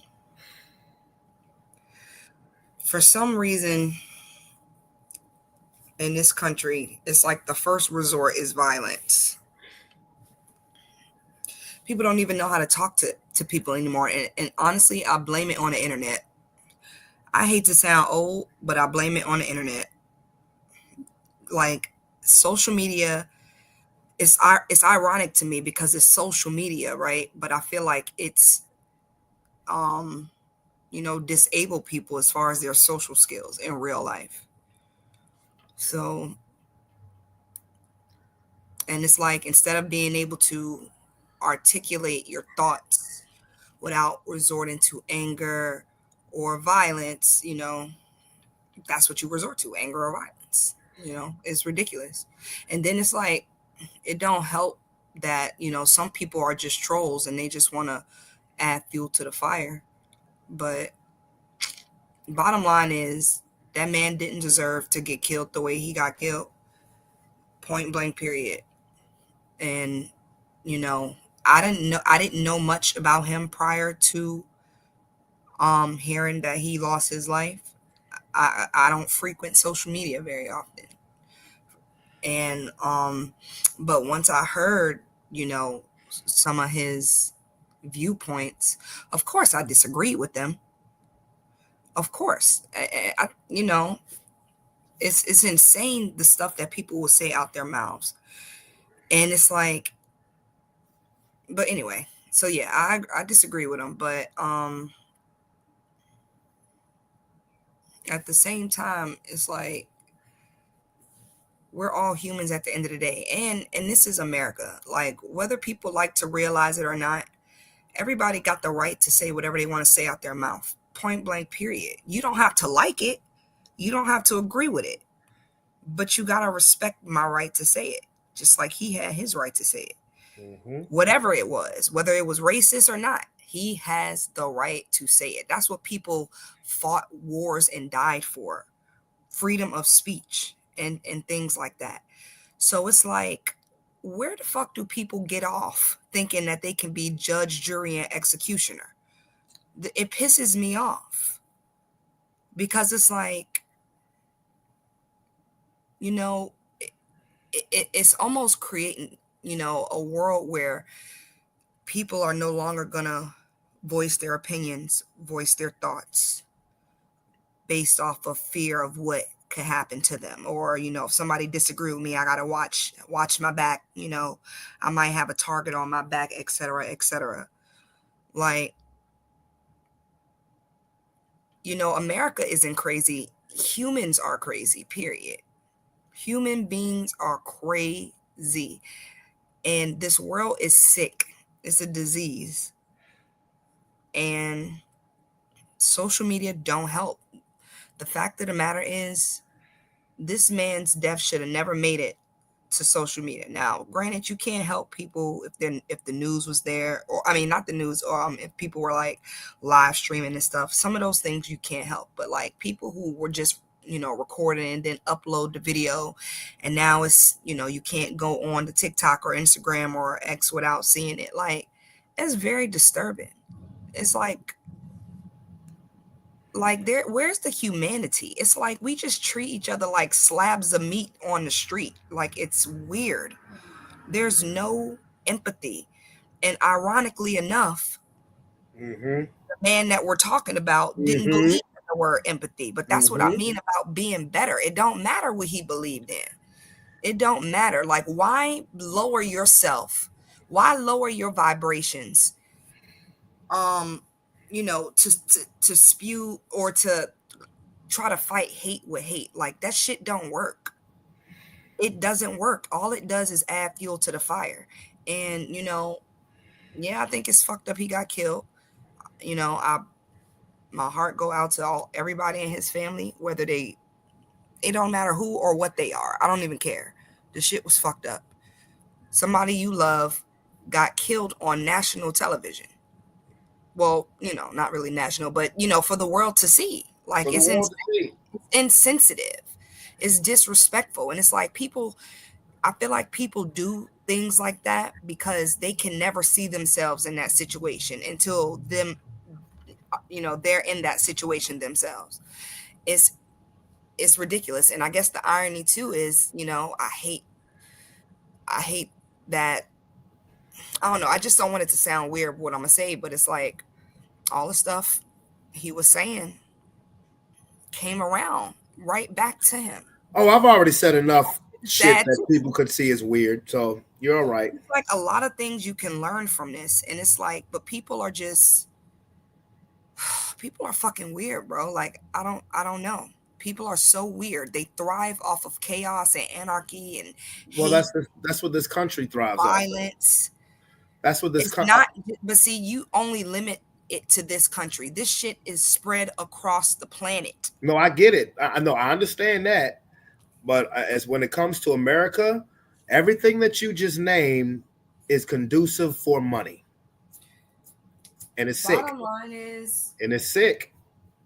the thing that people need to be conscious of is that, if we just take a minute and stop and think, if ever there was a time where the powers that be wanted to create a situation in this country that would benefit them in a particular way, I feel like they would use that, they would capitalize on that moment. And I feel like that is something that could potentially happen if people don't chill out. Like, basically what I'm saying is, now we're playing the blame game. It's like, no, this is your fault. No, this is your fault. No, this is your. I was like, are y'all high? Like, what is going on? Are you high? Because if you just stop and think, like, for example, I saw Donald Trump did a speech last night, I think it was last night, about everything that happened with Charlie or whatever. And he had mentioned briefly liberals and this and this and that. I'm like, oh, here we go, pointing the finger. And it's like basically saying that they, been spewing divisive rhetoric and all. And I'm like, you know what? At some point, enough has to be enough. Enough has got to be enough. I mean, it's the pot calling the kettle black. It's the ultimate form of gaslighting to have the person who started the divisive rhetoric telling somebody else to stop the divisive rhetoric without taking accountability of the role that they played in it. I blame every politician for what happened to that man the other day, because ever since Donald Trump decided to run for president, it's been this type of rhetoric ever since. And all I hear is, we need to bring down the temperature, but nobody's doing that. Nobody wants to do that. Why would we do that? It's too entertaining. It gets views, it gets clicks, it gets it gets It's a distraction from the Epstein fundraising files. money. It's a distraction from the that too, Brandon. It could be a lot of things. But at the end of the day, somebody lost their life, bro. Yep. And I think one thing we forgot as humans is just how fragile and precious life is. Every life. Yep. Whether you agree with the life or not. Right. Like, mind your goddamn business, bro. That's what I hate about people. Why are people always in somebody goddamn business? Well, mind the business that pays you. I Because didn't help. Go ahead. No, I'm just gonna say, whether you like what the man, was about or not, the fact of the matter is, he was a father, he was a husband. Yep. He was a human being with a soul. Yep. And now he ain't nothing. Nope. And that's fucked up. Yep. I didn't help when it comes to blame game, because I said, now Trump is already coming back with saying it's the liberals' fault and this, that, and the third. I said, when honestly, these MAGA people need to look in the goddamn mirror and point at themselves. So I guess I didn't help when it comes to the blame game. But I mean, to be honest with you, when you spilling the rhetoric that he spilled to please that agenda I believe, is what led to his demise. I don't One agree thing with I it. have to say I don't agree is with it. I don't, what I believe as a person who loves Jesus Christ is that, I feel like we're in an era where God is calling people's bluff. Like, you can only, like, the Bible says, as you sow, so shall you reap. And if you continuously live a life a certain way, 9 times out of 10, what you get from that life is going to mirror that. It's like what you put in is what you get out of it. And for all of these people with these strong views and opinions, instead of listing all the fucking problems, why not try coming up with some solutions? Because one thing I did hear a lot of when I listened to a couple of Charlie's you know, uh, a couple of clips of him, was that it was mostly problems and not enough issue. Mostly problems and not enough answers. It was mostly hate and not enough, you know, problem solving, work together, empathy, compassion. And it's like when you put that kind of energy out into the world, bro, that's the kind of energy you get. That is exactly what the first thing that I said when I started talking about this situation. I said, be careful. Well, be careful the energy that you put out into the world, because when it can disrespect and alienate people and this society is fragile, is highly sensitive. Um, these things can happen. I'm just and then for a person to say he doesn't believe in empathy, you can't. I mean, how angry can you really get when people don't show the empathy to him that he said he doesn't believe in? Where I get angry at is the trolling, because we shouldn't celebrate anybody's death, especially like that. We should not do that. It's not You said, about because he didn't have empathy, we shouldn't show him empathy. It's like what at I some didn't. I point. didn't say that we. I didn't No, say that no, no. we I'm should. not saying you. I'm just Oh, saying, like, there are some people out there who feel that way. He didn't believe in empathy, so I'm not showing him no empathy. Blah blah blah blah. It's like, bro, keep that same energy, because there's gonna come a time in life where you're gonna need someone's empathy, someone's thoughts and prayers, and you just better hope that you get them, because what you put out is what you get back. yep. Period. God is Yep. not playing with y'all niggas, bro. He's tired. We're all tired. Like, this shit is exhausting. Every goddamn day you wake up is something traumatic. Something traumatic in this goddamn nation. The United States of anxiety. Okay? We all need to be on anxiety pills because it's ridiculous. It's absolutely ridiculous. I don't. The fact that kids gotta have weapon detectors in the fucking schools is ridiculous. Like, I are don't. you kidding me? I don't think the Heavenly Father is exhausted. He the Alpha and Omega. He know the beginning and the end.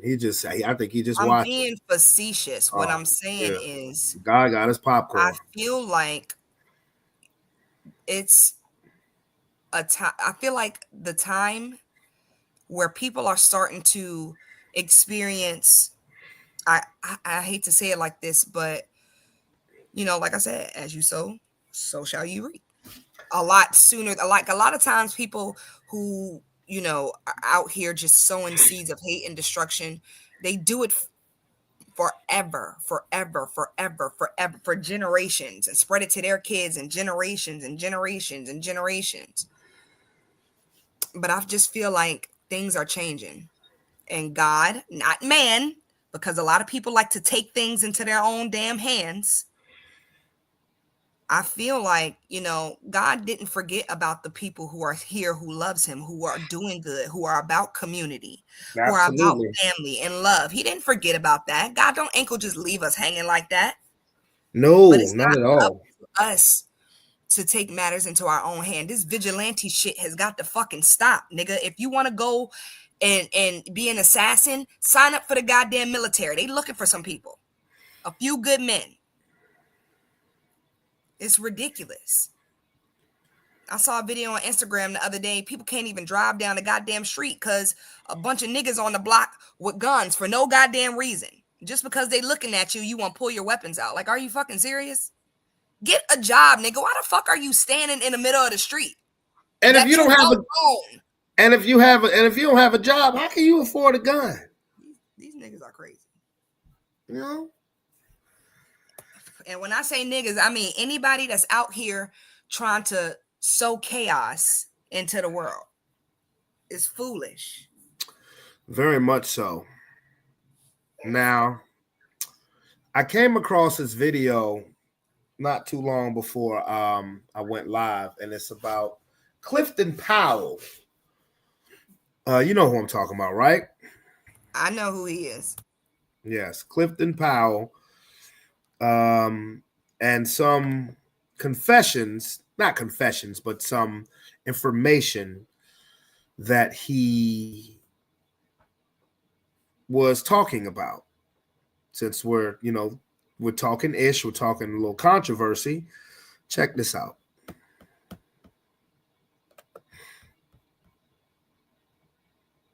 You know what the number one job of somebody that sold their soul in Hollywood is to act like it didn't happen. I said, who is that guy? So he called Cass and he said, well, they kind of like lovers. I'm like, that's not gonna work out. I'm not homophobic, but I have boundaries for me as a person. When I see that they put every black man in the movies in a dress at some point in their career, I'll be connecting them down like, wow, all these brothers gotta wear a dress. This happened to me. Is that something that, you wouldn't do, for I definitely haven't ran into to put on the dress. I mean, you have to have boundaries. And from the looks of it, the new pope is not Turkson. The new pope is 9-year-old Oscar nominee Kavenshane Wallace. Wow. You've heard the whispers for years, the rumors that dance around Hollywood's edges like shadows at midnight, stories of careers built on something darker than talent, of success that comes with invisible chains, of rituals that strip away everything you thought you knew about Hollywood celebrities. Tonight, we connect the dots everyone's afraid to acknowledge. There's something unsettling about Hollywood success stories that happen too fast, careers that explode overnight without explanation. But what if I told you that behind many of these meteoric rises, there's a pattern, a transaction that has nothing to do with talent and everything to do with surrender? Clifton Powell represents something rare in Hollywood, an actor who actually meant it when he said he had boundaries, while others whisper about the price of success. Powell lived the consequences of refusing to pay it. Judging from my resume, I haven't turned down much. The thing that I want people to understand is a lot of the smaller movies that you see me in probably was a friend of mine or a producer who hired me when I had no money, or they come highly recommended. I've been offered some different types of roles that I didn't take. I did a TV series where they wanted me to play the neighborhood coon, and I walked off of that. But most of the time when I read a script, if I like it, I do it, I don't let when you get to a certain level, when you get to my level and above, your agents kind of tell you what to do. And I don't let anybody tell me what to do. I've worked my ass off and I do what I want to do. Sometimes, like, say for instance, I'm going to speak on this movie because I've caught a lot of flack for doing this movie, Women That Aren't Loosed. Now, how I got that role, and please, everybody that's listening, understand, I never read that script. Reuben Cannon, who put me in Selma, Lord Selma, he put me in Buffalo Soldiers, and he put me in Why Do Fools Fall in Love. He called me on a Thursday and said, hey, Cliff, I need you tomorrow for this role. My main actor dropped out. I need you. And I came in because that's one of my partners. And he hired me when I had nothing. He saw the talent. And so when I read the script, when I got to the set, and when I read the part about the little girl, I made them restructure that. I said, I don't think it's necessary for me to have to touch that little girl. Let's just close the door and we hear, maybe her scream or something. I'm not doing that. Now, on the flip side, I wouldn't have taken that role if I read the script because I have a daughter and I know how that is perceived. But after we did the movie, we went around to a lot of places and had panel discussions to help women who have been physically, mentally, and spiritually. So something good came out of that, but that's not a role I would have picked for myself. So they wanted you to play a neighborhood queen. Tell me more about that. It was a TV series. It's a TV series called Simon on the WB. I think it was the WB network. I can't remember. But the week before the show came out, they were scanning all the new shows. And in the Ebony Junior magazine, they said Clifton Powell starring as the neighborhood coon in a new TV show called Simon. And so when I got there and they wanted me to do some coonish type things, I said I wasn't going to do it. So I met with the big white guy who ran the show and had about 7 shows on. And he basically said, I bet you will do this. He said, I bet you would do this movie if it was a William Friedkin film. Now, if anybody want to know who William Friedkin is, he directed The Exorcist. So basically he said, I bet you would do this role if it was a William Friedkin movie. I said, I bet you I would. Powell's story hits different when you understand the pressure he was under. Thrown into a role when the original actor bailed, no time to read the script, then discovering scenes designed to degrade him. His response wasn't diplomatic, it was immediate resistance. He demanded changes rather than submit to portraying himself in ways that would define his character forever. But the real test came with bigger stakes. I got a audition maybe a year ago for Mr. Black. I don't think he read the script. So I read the script and I called him. I said, this guy, the gangster, he has this guy named Raphael or somebody hanging around the bar all the time. I said, who is that guy? So he called Cassidy. He said, well, they kind of like lovers. I'm like, that's not gonna work out. I'm not homophobic. I've gotten a lot of flack for saying something in the heat of the moment. I'm not homophobic, but I have no problems with transgender people or gay people. I don't care what color they are. I have no problems with, I'm not or racist or any of that. But I have boundaries for me as a person, which makes me uncomfortable or comfortable that I just don't cross. And it's not militant. It's just that certain things I'm just not comfortable with. I'm a man. I'm not comfortable with kissing a man, whether I got to do it for a role. I commend actors who can handle that inside of their psyche. I'm not wired that way. I've never seen a gay gangster, but I'm sure they have been. There was a guy out of DC named Wayne Perry who was a gangster, biggest killer in DC. I just read about him. I wouldn't play him because there's a scene where one guy walks in and sees him with a man, and I'm not doing it. But they may come and say, man, but we needed a guy that's rough and tough and can play those rough and tough roles. I'm like, I'm not doing that.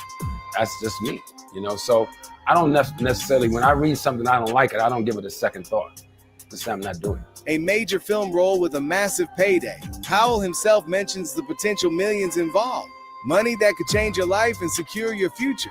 And Powell walked away because the role required him to cross lines he refused to cross. While other actors became megastars by bending, Powell remained what he calls hand-to-mouth by standing firm. Because I never came to Hollywood to be a star.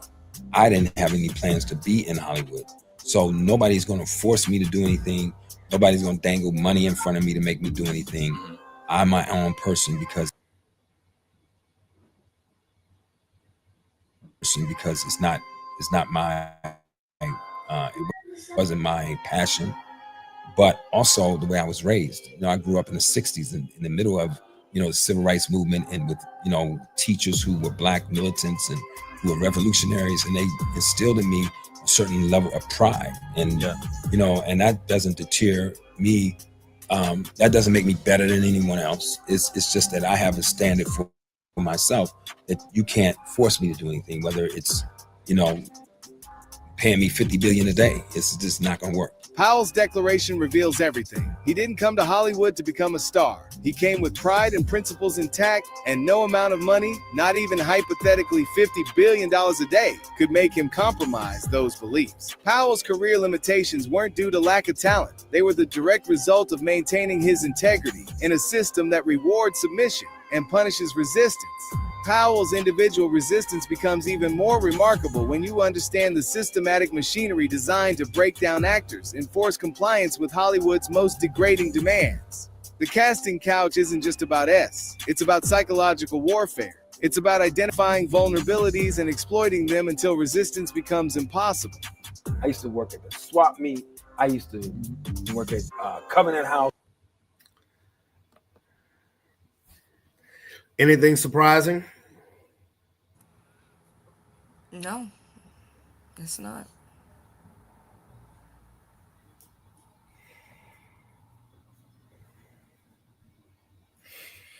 I mean, I don't know what else to say. Eddie Griffin told a story when he knew it was time for him to leave Hollywood. He said he got called in for a meeting, and this producer asked him, well, how big of a star do you want to be? And when he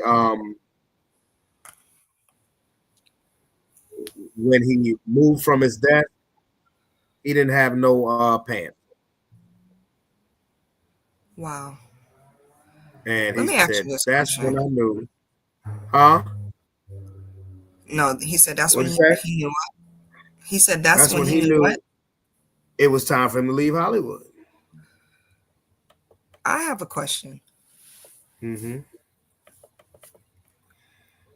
Now, can you recall? Because I'm having a hard time recalling. So you have a pretty good memory with stuff like this. So maybe I'm missing something. But can you recall like these little podcasts and or interviews with these B-list, C-list, maybe even some A-list celebrities, particularly white ones. Not really even A-list, mostly B-list and C-list. You know, the ones that just be, and you know, they're popular, but they not like the guy or the girl, right? Mm-hmm.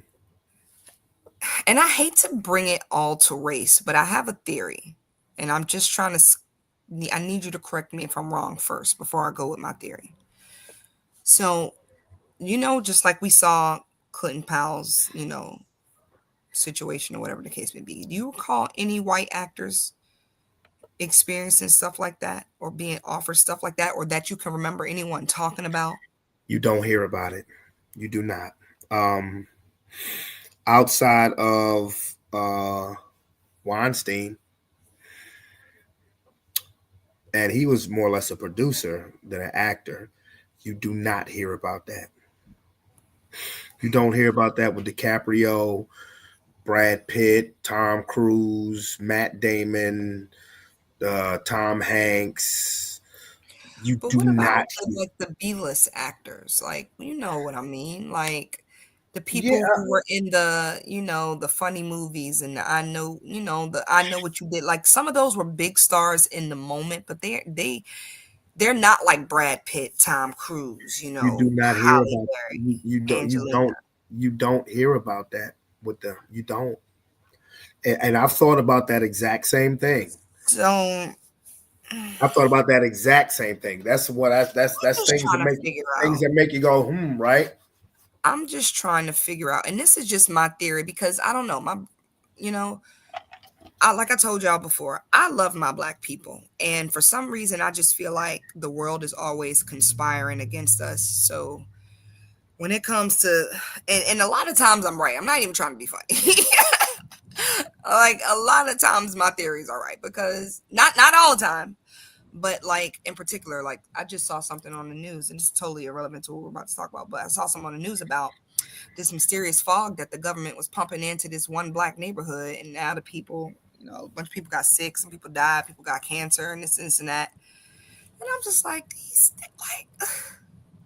But anyway, I digress. What I was gonna say is, I feel like Hollywood. I'm gonna say Hollywood in particular has an obsession with um like black men and like homosexual behavior. And you know what? I don't like that shit. I don't like that shit neither. Because it's like it makes me think of a couple of reasons as to why. But at the same time, it's like, and I think too, like when people talk about selling their souls and stuff like that, I think some people think dramatically like I do. Not saying this is how I think about the whole selling soul thing. I'm gonna give you another perspective, but I think people literally think it's like, this dramatic, ceremony and robes and blood and daggers and That's the way they make it seem like. sigils and sigil or whatever the hell they call it all over the goddamn place and candles dripping, you know. But I feel like it could literally be doing something or engaging in something that you wouldn't usually engage in if it wasn't for this situation. There's only two white men that I can think of that had that kind of talk swirl around them, and it's only been recent. Justin Bieber and Justin Timberlake. Okay, well, let me tell you something. You want to know what the difference is, or the thing that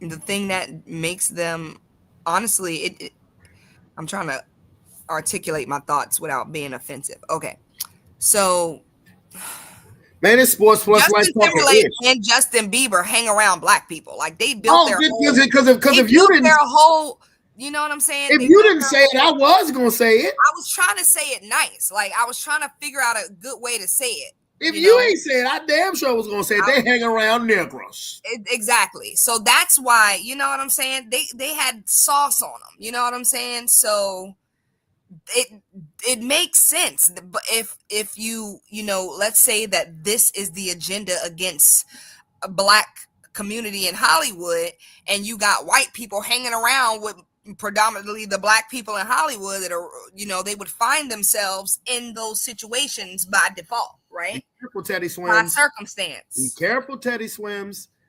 Please be careful how you move, Teddy Swims. Who the fuck is Teddy Swims? He's a very soulful white singer. You've heard me name him a few. I love his music. I lose control.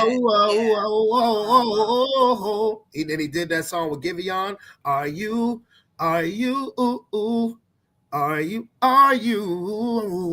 He is a very soulful white singer, and be careful because. But just because you're a soulful singer don't mean you hang around black people. But that's the thing about it. He hangs around with nothing but blacks. Not nothing but blacks. Okay, Donald Trump. Hey. The blacks. The blacks. Hey. He don't hang around with nothing but us.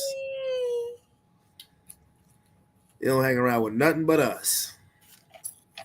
And he sang like it too. That's my knuckle. You know what? It's just a bunch of weird shit going on. And it's like we can sit here and talk logically about it. We could analyze it, but at the end of the day, it's like, in my personal opinion, this is my own opinion and belief, Jesus is the only one that can save us. No, him and his daddy. Him and his daddy. I mean, Jesus is God, so. Him and his daddy. He be stunning like a daddy. One thing I love about the Lord is you get a 3-for-1 special. Period. Right. Father, Son, and the Holy Spirit. And the Holy Spirit. Talk about it. And the Holy Spirit. And Holy Spirit. Yeah, that's right. Hallelujah. Seriously. Yeah, because niggas are weird, bro. Like, and it's like it's only getting worse. The thing is, like, it's not getting better. You know what I'm saying? It's like the country has, terminal cancer, and we're going downhill fast. And that's just real shit. It's just real shit. And it's like, now is a pivotal moment for everyone to get out their own heads and get out their own feelings and think logically about where we go from here. That's too much like right. No. Because the thing about it, as much as I can't stand people, I love people at the same time. And I have to believe and have faith that we ain't gonna go out like this. I love people. I just don't trust you motherfuckers. I like them, and I love them because Jesus told me I had to. I love them. I really do. I love them. I just don't trust you motherfuckers. I just don't. I love you dearly, but I don't trust you motherfuckers. I haven't been through some shit. Let me check this out. So I just peep this. Well, let me tell you this. A guy came to me maybe about 3 years ago. He said, Mr. Powell, I love your work. He said, I'm going to tell you right now, you'd be a lot bigger if you were bisexual. And I said, well, I've gotten as big as I have. I'm just telling you how Hollywood go. I've been saying it for years. Y'all ain't never got to listen to me. But I'm saying, if you really want some real action out here, I was talking to Eddie Griffin. It felt good to hear it because I know he wasn't lying. What is it? Eddie Griffin, right when he was getting hot, getting movies, a powerful Hollywood executive, I ain't going to say his name. I'll send you this picture. Eddie Griffin said he called him in the room and he said, how big a star you want to be? And he opened his legs and had his thing out. Wow. Eddie Griffin said, that's when I knew it was time for me to leave Hollywood. Wow. In 2016, while at a party with my wife, I was assaulted by a successful Hollywood agent. The assault lasted only minutes, but what he was effectively telling me while he held my genitals in his hand was that he held the power. And that was for a movie? That was the man. Ask him how big a star you want to be. Let me tell you something, man. It's some people out here who can turn you into the face of black people.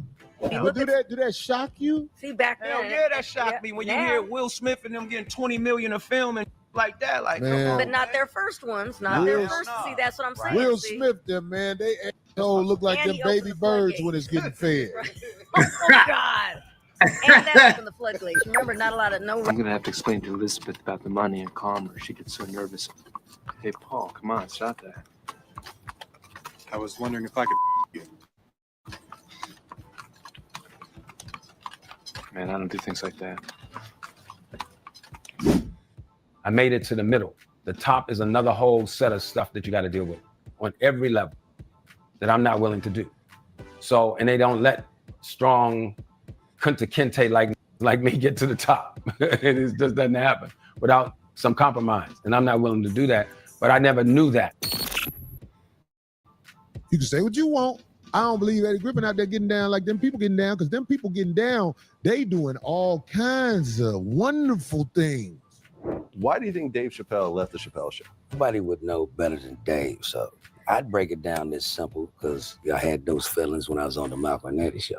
When they're asking you to do that doesn't agree with your nature, is the money worth that indignity? I think the brother made the proper decision. I know when I interviewed Fredjo Story, he told me that he turned down the role in The Wire because they wanted him to kiss him in. I got a audition maybe a year ago for Mr. Black. I don't think he read the script. So I read the script and I called him. I said, this guy that's the gangster, he has this guy named Raphael or somebody hanging around the bar all the time. Yeah. Weird, right?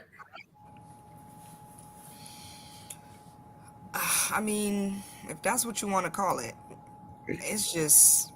Or sick.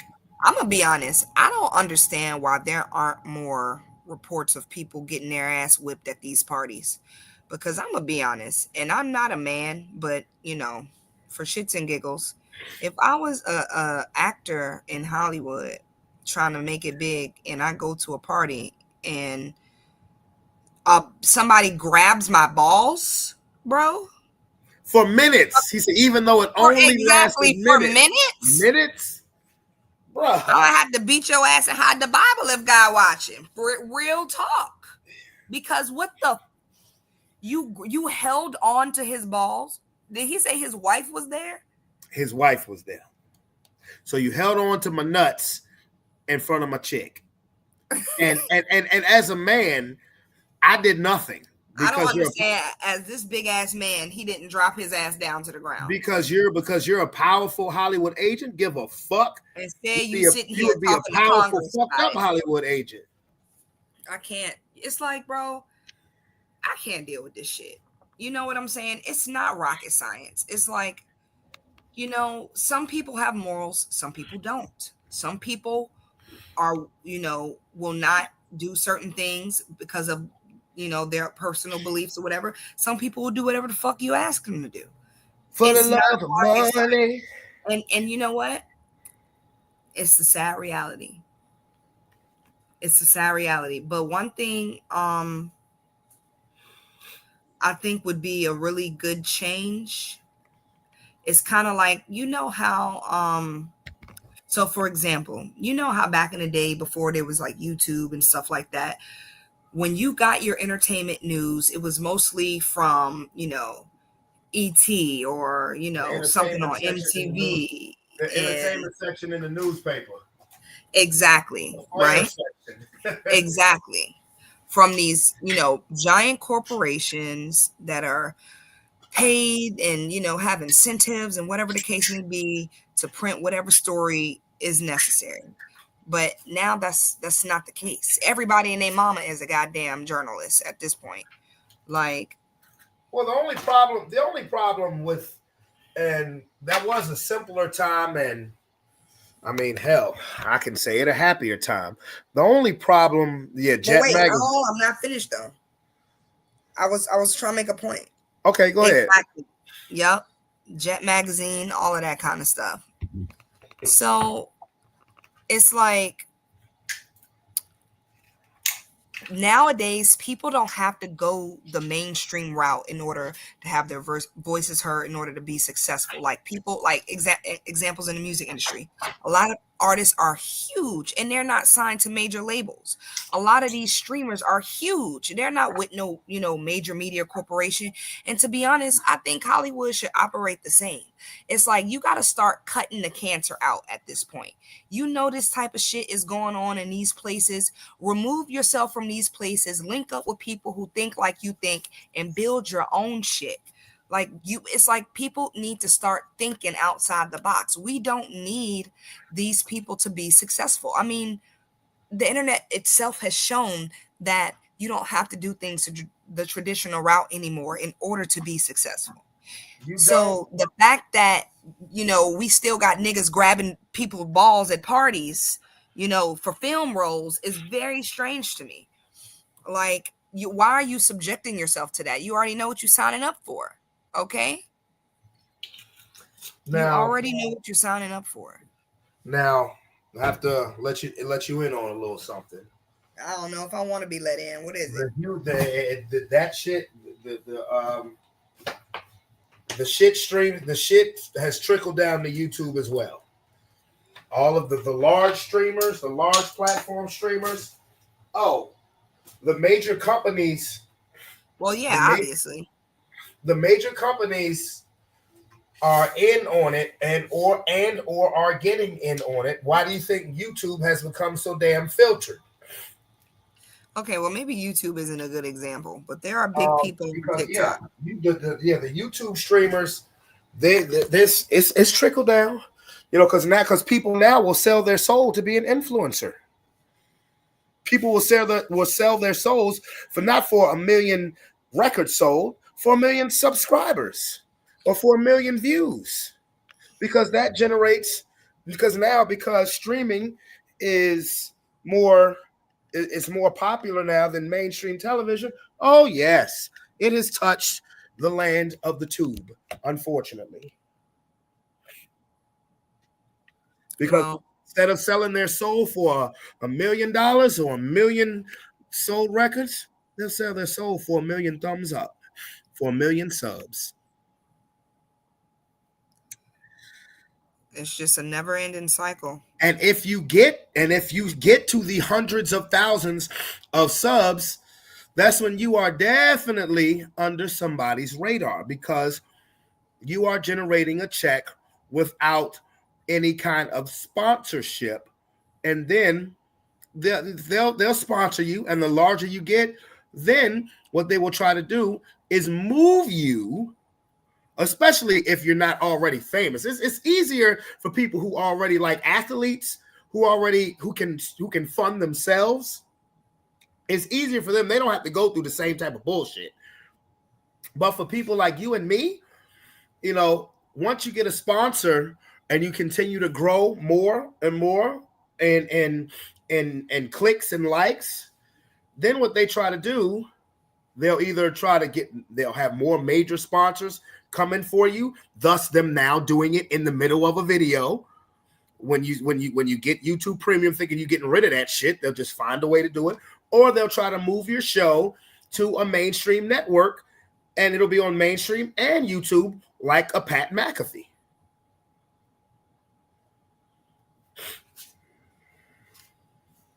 That's why I say me and my little 3,500 followers, I'm a peon.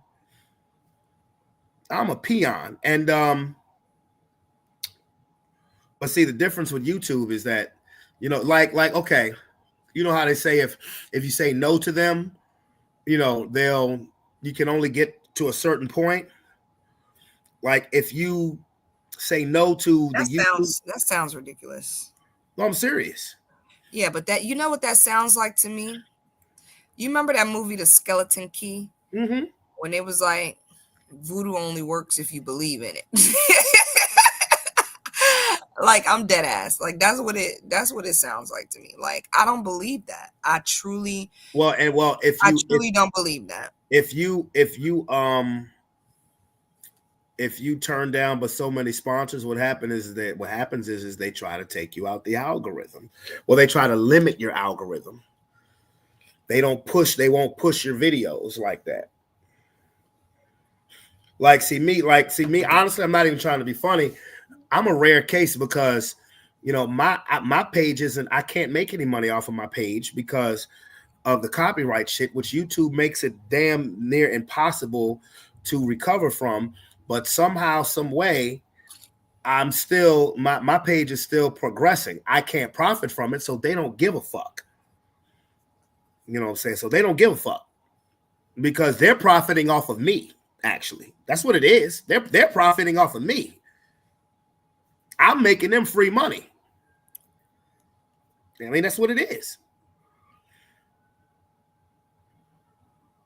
That's what it is. It's just I love doing this shit, and I don't give a fuck about that because to me, as far as I'm concerned, Wayne tells me all the time I need to get paid for this stuff, but I tell him, as far as I'm concerned, Pop, once money gets involved, it convolutes shit. Once money gets involved in something like what I'm doing, the innocence is taken out of it. Because now somebody got their hand out, somebody want their cut. No, I think the thing is if this is what you love to do, then, you know, like you said, just do it. I am. Don't do it for the money. Like, make your money elsewhere. It'll but be. I'm not saying you. I'm just saying to whomever. Oh yeah, on Thanksgiving, no, it'll be 7 years for me, for Sports Plus Life. 7 years on Thanksgiving. Holla at your boy. 7 years. I'm still standing. I'm still strong. Lord have mercy. This 80 proof is kicking in. I need to act like I gotta sing the goddamn anthem in the morning. But yeah, it's a trip. It is a trip. So I will say this on live YouTube. I will congratulate you on live. I don't have to go into details if you don't want me to, but congratulations. Again, I will say this. I congratulated Roman. Are you talking to me? Yes, I congratulated Roman when he got hired at Publix. I'm going to congratulate you on becoming full time at the county. Oh, thank you. Yep. Period. Yeah, it's good stuff. We talked about this the other day.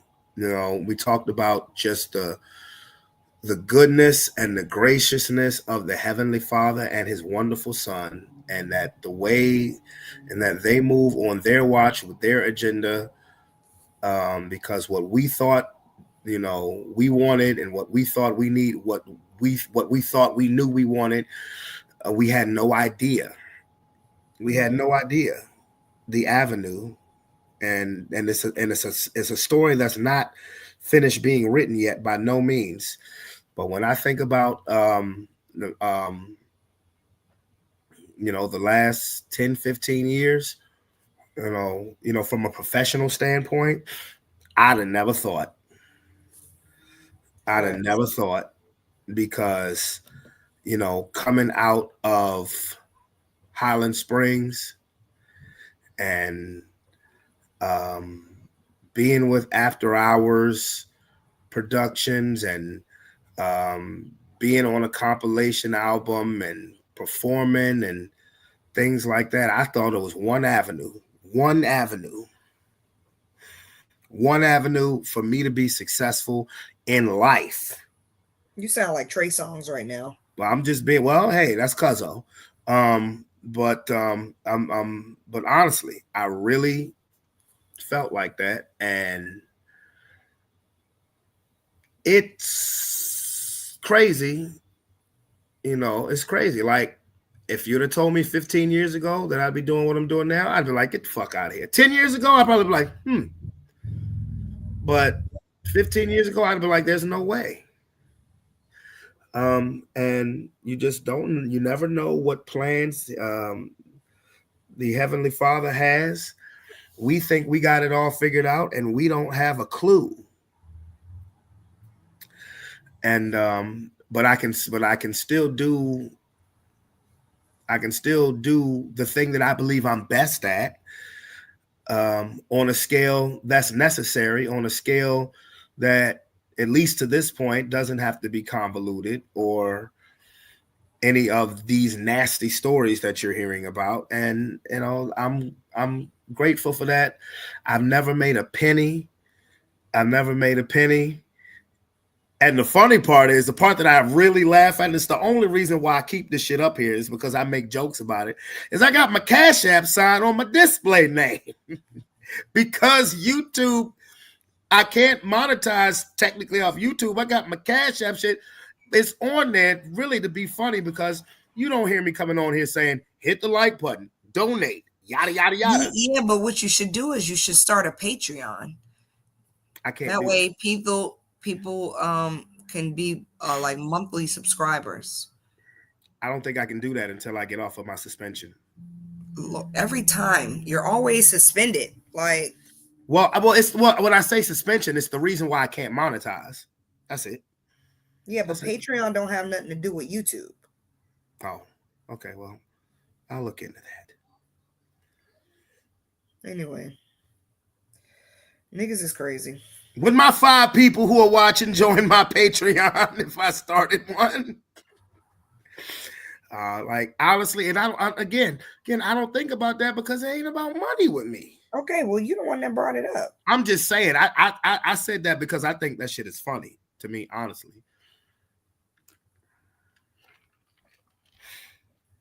I've gotten 1,000 new subs over the last month, and I mean, that's cool, Big ups. When you said on a scale earlier, I was crossing my fingers and hoping that you was gonna hit me with the line from Infinity Wars, but you didn't. On a scale? What are you talking about? You don't remember when Doctor Strange Bruce Banner and Iron Man was all in Doctor Strange house after Bruce Banner crashed through the roof talking about Thanos. And he was like, if he was like, if he gets his hands on all 6 stones, Tony, he was like, he was like, basically he could end all life on a or do something on a scale hitherto undreamt of. And then Tony Stark was like, did you just say on a scale hitherto undreamt of? I'm sorry. I'm not as funny as they are, but it was hilarious to me. So I was hoping you was gonna hit me with the line, but you didn't. I didn't think I had no thought of Infinity Wars. Like, who says on a scale on a daily basis? I mean, I had no thought of Infinity Wars when I said that. I promise. So funny. And it is, and I do generally think of quotes that I've heard to,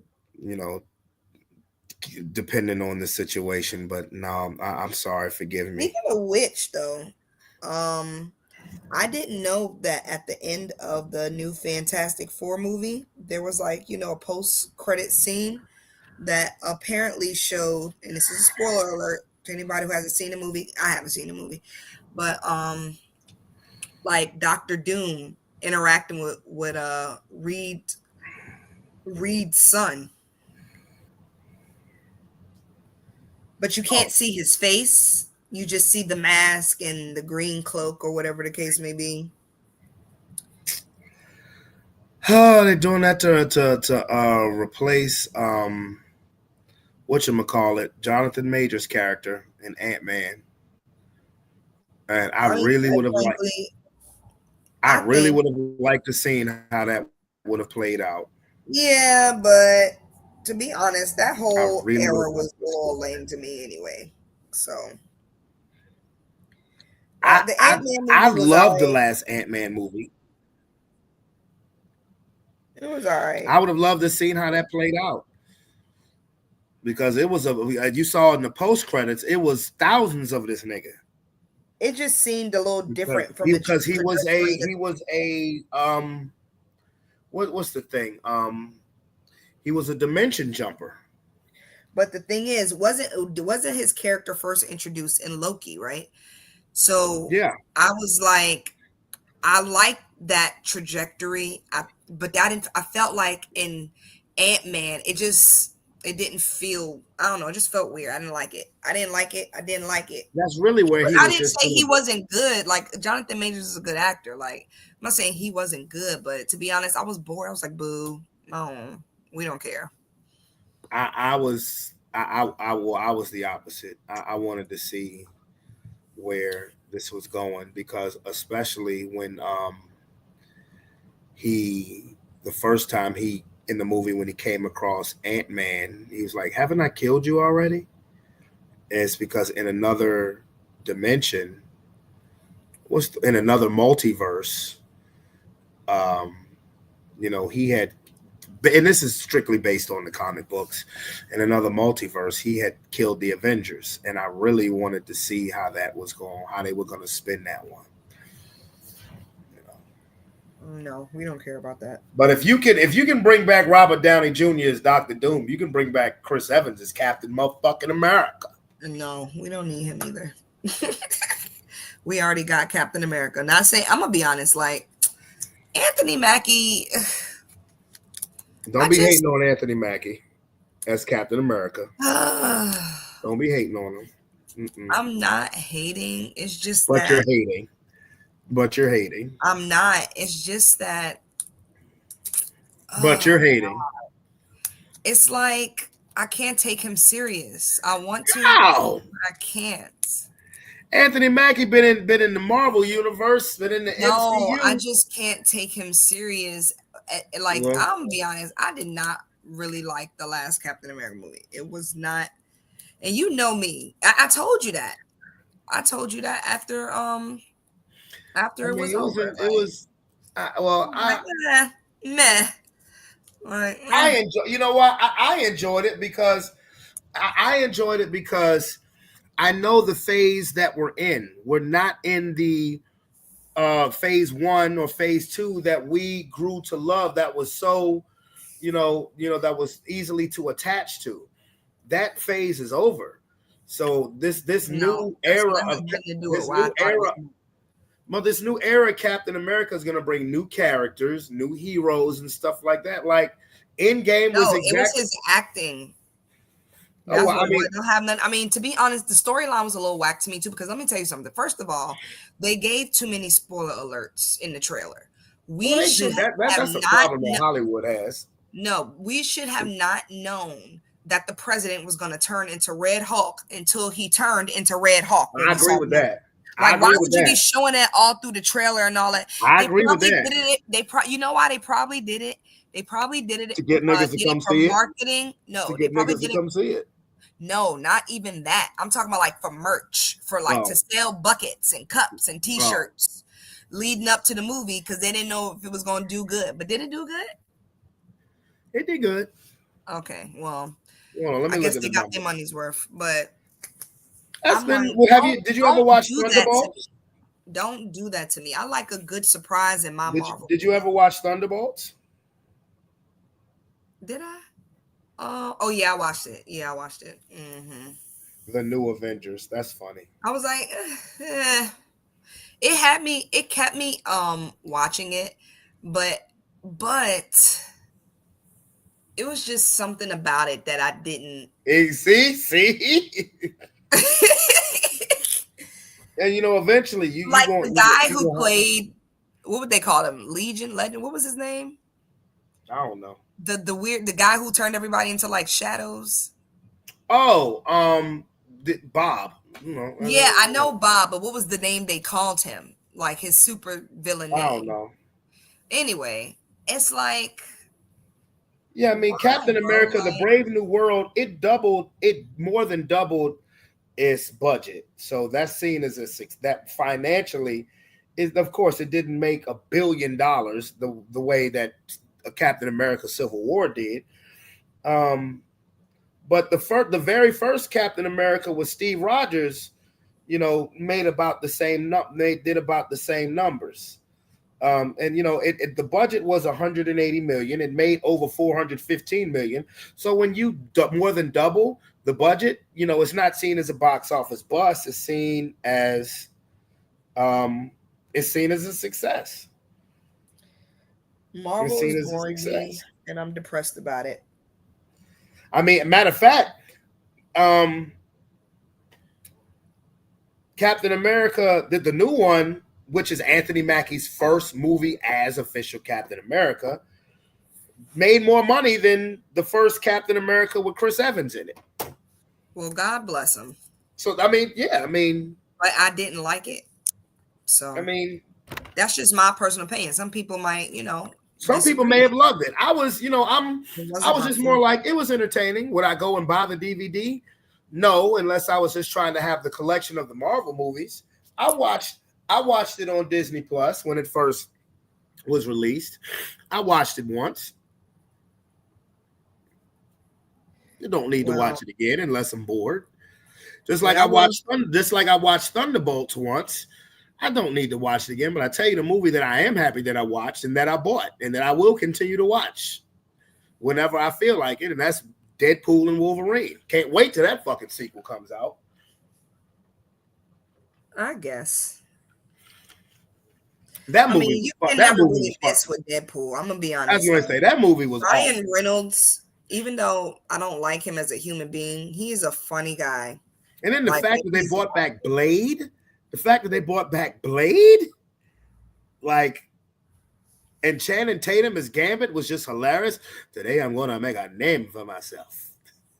They brought back Blade, and as soon as he said something to Blade said, "I don't like you." So apparently, they're supposed to be. This is just rumors that I'm hearing about Avengers Doomsday or whatever, and they're saying that it's going to be like a mashup of all the people: the Avengers, the Thunderbolts, the Fantastic Four, the X-Men. I heard, yeah, that's what they're saying. That's what they're saying. Yes. See, they needed the X-Men in phase 2. when you had Iron Man, Captain America, Thor, Hulk, all of you, that when you needed the motherfucking X-Men. That when you needed Wolverine, Storm, and Phoenix. That was woo. Mm-hmm. That when you Yeah, needed. if we had the original X-Men with the original Avengers in the Oh, movie, oh my God. and That'd have been the we used to talk greatest about movie that of like all times. we used to talk about that like 10 years ago. Like, Yeah. they don't bring the X-Men in this bitch. Right. Woo. You talking Hugh Jackman, Halle Berry, Robert Downey Jr. Who else we got? Chris Original. Evans. Chris Evans, Chris Hemsworth, Mark Ruffalo. You want those Spider-Man in there? Throw Spider-Man in there. Yeah, imagine Black Panther being in that movie. Yeah. Yeah. Mm. Oh, Marvel.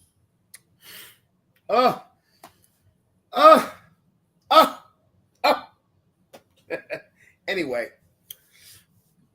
I think I'm gonna get ready to call it a show. It's past 11 o'clock. Remember, I need to get up. I need to get up by like 8 o'clock. I need to get up by like 8 o'clock in the morning so I can warm my vocals up enough so I can go do what I got to do and then come back and get everything ready for the game.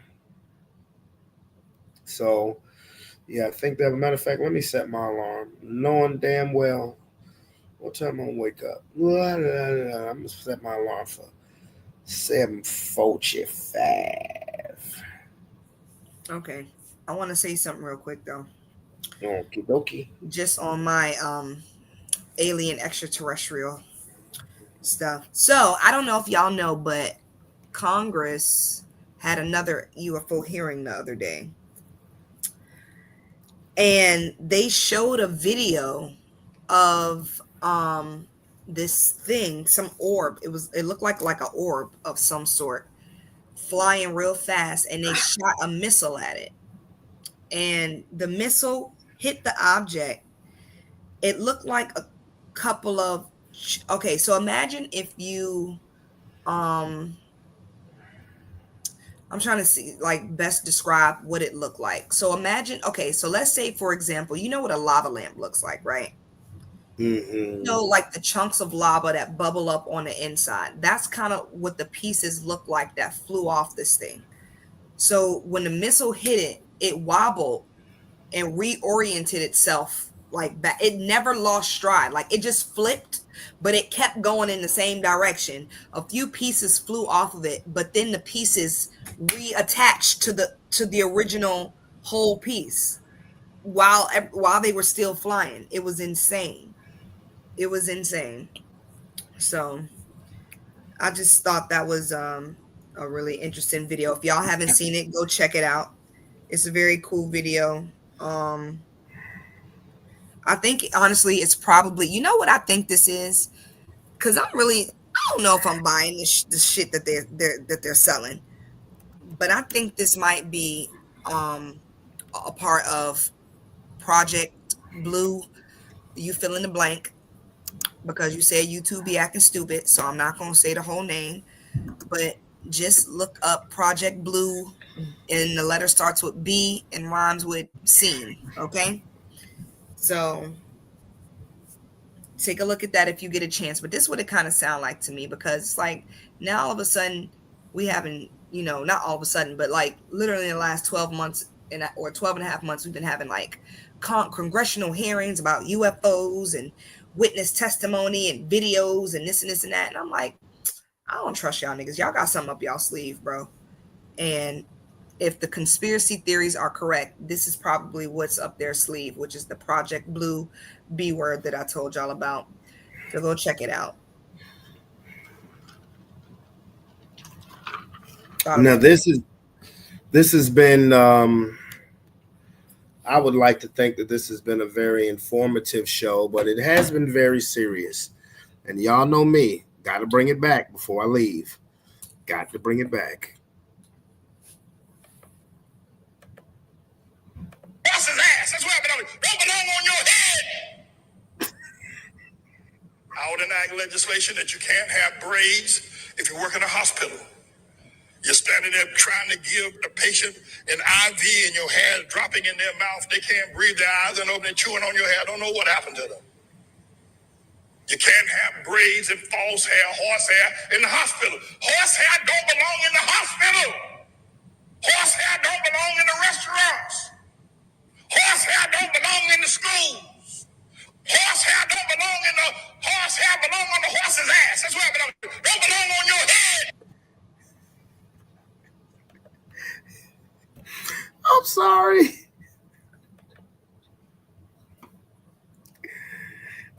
Hey, you know what? If we heard more of him shouting and acting like that, there would be more laughs than people being nervous and having anxiety. Nah, I don't find that shit funny. I'm sorry. Oh boy. Okay. Well, it's your boy Brandon Bravon Towns. We will be back. I will be back on Sunday for Sports Plus Life post-game show. So we are in week 2 of the NFL season. Can't wait. I'm loving it. To my prediction league guys and gals who are watching this, let's get these picks in so we can be squared up for Sunday and Monday. So it's your boy Brandon Bravon Towns. I'm out this peace. Love you. See you Sunday. Kia, anything you want to say for? Hide your kids, hide your wife. Good night and good luck. Good Lord. Okay. All right.